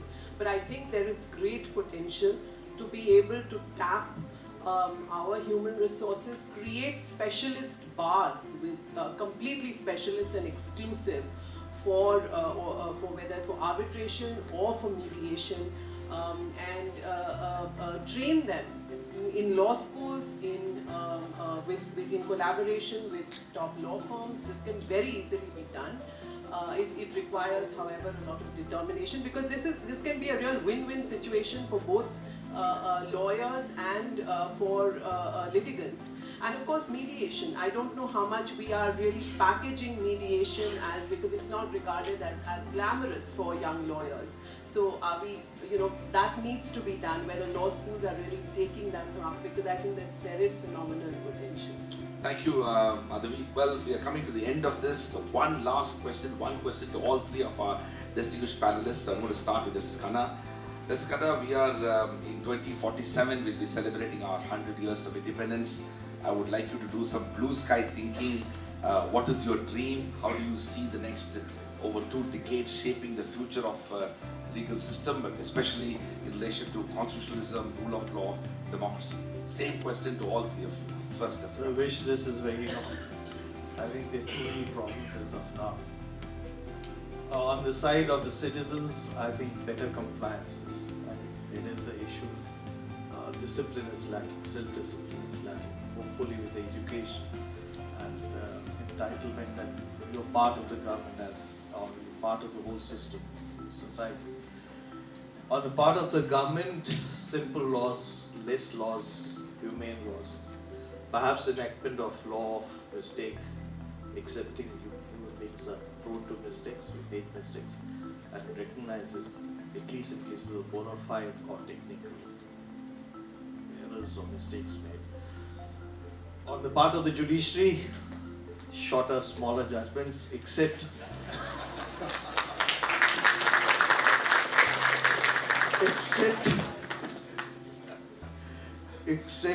perhaps in matters of some grave importance. The judgment should be written for the reader, that is in this case, most cases, the person who's a party, not for intellectual satisfaction of a judge, when you can solve the problem much easier. Other things is gradually we'll have to assimilate information technology. We have done it in a big way. Artificial intelligence is going to come up in a big way. We have to harness that. On the part of the lawyers, less expensive, more friendly, litigant friendly, because courts are meant for that, and timelines and specialists in domain skills. Oratory skills should come down. I mean, we rely too much on oratory skills of the lawyers. The substance sometimes is lacking. That's fantastic. Thank you so much. Over to you, Mr. Well, I've just got 3 points to make. One is, I think we have to focus on legal education. Unless the law schools turn out good quality lawyers, we're not going to have good lawyers, good judges in the years to come. Secondly, as far as courts are concerned, I've been trying my best to apply management principles to disposal of courts. We have only 11 judges per million or 15 judges per million. You don't have the resources to make it 30. So how do you double the productivity per judge? So we did a study through the Palkyola Foundation of applying Kaizen and Japanese management principle to courts. And we did a survey of 7 criminal courts and 7 civil courts in Karnataka. And we found that in the time of a judge, because ultimately your most important resource is time. And the Japanese principle is muda is waste. Anything which is wasteful has to be eliminated. So anything which doesn't contribute to disposal of a case has to be removed. We found that 49% of the time of a civil judge in a civil court, trial court, is spent on calling work and adjourning cases. And in the criminal courts, in 7 courts in Karnataka, 53% of the time was just spent in calling the cases and adjourning the cases. Now, if we can outsource that into some kind of master system, we can really double or triple the productivity. Justice A.K. Shah started the project, but then subsequently nobody took interest in that. So I was thinking we could apply principles. Justice Venkatachalya told me that they applied the 6 Sigma concept in some courts in Birmingham. So perhaps we could think of applying management to courts.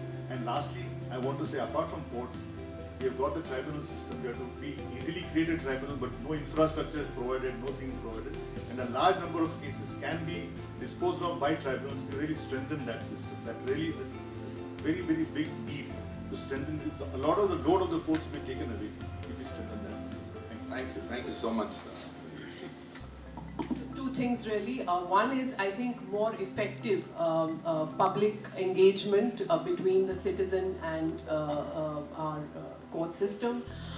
We've of course seen in the last several years how things have changed, essentially thanks to technology. There is now live streaming, there is transcription, there is, there are Twitter threads going out of courtrooms. There is all of this, and of course people are very interested in what's happening in the courts, but often they're not able to completely understand have a nuanced understanding of the court process. So I think as the legal fraternity also we need to participate in this, because what tends to happen very often is, of course, live streaming is also, there's a flip side to technology. Live streaming, for instance, it sometimes reduces it to, theatrics at a certain level. That should not happen. Your Twitter threads, for instance, where reportage takes place very often by lawyers themselves. I mean, it can really generate a very, very skewed, a superficial, a shallow understanding of the legal process. How do we check this? We can't, the genie is kind of out of the bottle now. You can't restrain technology anymore, but how do we promote a better understanding of the process? Because the public has a stake in understanding. This is linked, of course, with their ability to understand how the system works. Really, it will create that public confidence in the system, and that in itself has a link, with the rule of law. So how do we help that? And secondly is, I would say, just taking Justice Sikri's analogy to our system as a whole, I would say, are we going to have an economic cost analysis of the legal system and how it is able to deliver? Because we know now that our judges work, I think particularly on the higher courts, probably work harder than anywhere in the world. The kind of volumes that they deal with is just insurmountable, one. But at the same time, the bar also works very long hours, but somehow this is not translating into efficiency, and we perhaps need to do some audits and find some ways out where, say, people are not hanging around in courts for long hours, not knowing whether their cases are going to reach or not reach. The lawyers go away having charged a fee, but is that helping anyone? So a cost, an economic cost analysis even for that, and how we can improve that. Thank you. Thank you so much, Madhavi, for those thoughts. For all those who are here, I must say that the book was absolutely a fantastic work by Justice Sikri. I also must say that the panelists worked very hard. We've had 2 sessions to prepare for this, so we couldn't cover all what we wanted. But I must thank all of them for their really candid and thoughtful reflections. My favorite 2 chapters remain what I would consider Justice Sikri being a judicial statesman, because almost 20 chapters talk about various aspects of law, but the fact that he paid tribute to 2 of his teachers and wrote an entire essay for each one of them at a time when the word gratitude is hardly expressed in the form and manifestation of sincerity, I truly applaud Justice Sikri for doing that. Thank you so much for recognizing it. And it shows a courage of conviction, but also character, which I think is important from the side where we are, as Mr. Datar said, we are part of legal education. He talked about legal education, he talked about legal profession. So those chapters which we didn't cover makes the book even more interesting than many other aspects of law as well. So I want to once again congratulate Justice Sikri. Thank you to all of you for being here, and thank you to Eastern Book Company. Sorry we took longer than what we intended to, but you are really committed people who are here, and thank you for your presence. From my side, thanks all the panelists for doing a good dissection of my book, and I just wanted to thank Justice Mohit Shah, who has come all the way from Bombay or Ahmedabad. Thank you. Thank you for that wonderful and crisp panel discussion. I would now like to request Ms. Ekta Kalra Sikri to the stage to deliver the vote of thanks. Dignitaries on and off the dais, Honorable sitting and former judges of the Supreme Court, Honorable Chief Justice and judges of the Delhi High Court, senior advocates, colleagues, family and friends. It is my honor to be here in discharge of a delightful duty, and no duty is more urgent than that of returning thanks. Words alone may not do justice to express our deepest sense of gratitude to each one of you who's present here at this illustrious gathering. Alluding to what Martin Luther King said, and I quote, "Occasionally in life there are those moments of unutterable fulfillment which cannot be completely explained by those symbols called words. Their meaning can only be articulated by the inaudible language of the heart. I express the feelings which animate every person who hears me, and I only embody the sentiment naturally arising in the minds of all who sit in this august gathering, while being truly beholden to all of you whose words have enriched us today. We extend our profound and sincere gratitude to the Chief Guest of today's function, Justice Sanjay Kishan Kaul, for sharing such a rich experience with us and gracing the occasion today. A vanguard of constitutional values and rights, Justice Kaul's vision and words today bear testimony to the court's evolving a comprehensive rights-based jurisprudence and striking a balance with social action litigation. His enchanting words are a reflection of him resolutely guarding the core fundamental rights and augmenting their true meaning. Thank you, sir. You truly raised the bar and set the tone for the day. Our guest of honor today, Justice Sanjeev Khanna's commitment and devotion of judicial duty is boundless. Achieving justice in each case he takes up and decides is his prime motto. And deliberation as well as effort in each case he decides are driven with the same motto. Today, he has wonderfully described the true role of a judge in a democracy, and we can safely say that he himself possesses all these attributes in achieving access to justice. We're extremely grateful to Justice Khanna for agreeing to be a part of the panel discussion and enlightening us all. We could not think of today's function without the towering presence of Mr. Justice Rohinton Nariman, a jurist par excellence, a legendary human being, someone who's always enriched our lives with his wisdom and scholarly work spanning across numerous disciplines. Endowed with eidetic memory and astute intellect, his rich words today have immensely contributed to the ever-evolving concept of constitutionalism. His suggestion that a copy of the book be given to the people of Israel further encapsulates his version of constitutionalism. It comes as no surprise that Justice Nariman has also been invited to speak at the forum of Parliament of the World Religion, the same forum that catapulted Swami Vivekananda and Hindu religion to international fame, recognizing his humane approach and his innate sense of justice. Your words have always truly inspired us to strive for excellence. We're most grateful for your presence today. We're also extremely thankful to Mr. Venkatramani, a true jurist, patient yet assertive, a writer, a poet, and a teacher, for lending us his precious time and judicious words, particularly on the new theory of courts. Your words today, especially how you link the various chapters to the central theme of the book, are a true reflection of your scholarly wisdom and made this event a resounding success.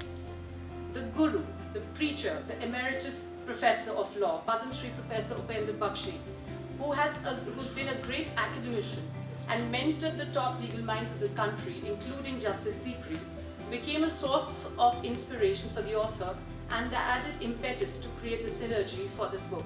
Affectionately called the Bhishma Pitama of the academic world, Professor Bakshi has not only illuminated the evening with his generous and kind words, but has also intrigued us with his wonderful anecdotes. We're indebted for your presence today, sir. We thank all our distinguished panelists, Justice Khanna, Mr. Arvind Dattar, Ms. Madhvi Diwan, and the eminent moderator, Professor C. Rajkumar, who have all together contrived such a meaningful and thought-provoking discussion, bringing the book to life. Your insightful analysis, exchange of ideas, and bringing different perspectives to the fore have truly added fervour and flavour to the book. Noteworthy is the value addition to the book by Justice Chandrachud, Justice Nariman and Professor Bakshi, the Trinity as the author likes to put it. The erudite foreword, insightful introduction and the succinct afterwards penned down by them is remarkable. I profusely thank Chief Justice of India in absentia, Justice Nariman and Professor Bakshi in person. My endeavour today would not be complete without acknowledging the active support and tremendous help of Honourable Mr. Justice Satish Chandra Sharma, Chief Justice of the Delhi High Court, and in particular Justice Manmohan, Justice Shakdar and Justice Bibu Bakru. Behind the scenes and tirelessly working is the entire team of Eastern Book Company, spearheaded by Mr. Surinder Malik and Mr. Sumeet Malik, who have skillfully published the rich and authoritative work of Justice Sikri. It is rather imperative that I give a shout out to the entire team of EBC, among others Nilofer, Chitali, Bhumika, Prachi. Last but not the least, our deep sense of appreciation goes out to the entire team, administrative and IT team of the Delhi High Court, especially Mr. Grover, Mr. Pandey, Rohtas Singh, Anand. To borrow the words of the American professor H.E. Lecoq, no one can whistle a symphony, it takes a whole orchestra to play it. This event would not have been possible without their relentless effort in coordinating and the immaculate physical arrangement. I once again thank this esteemed gathering for making this a memorable event. Thank you.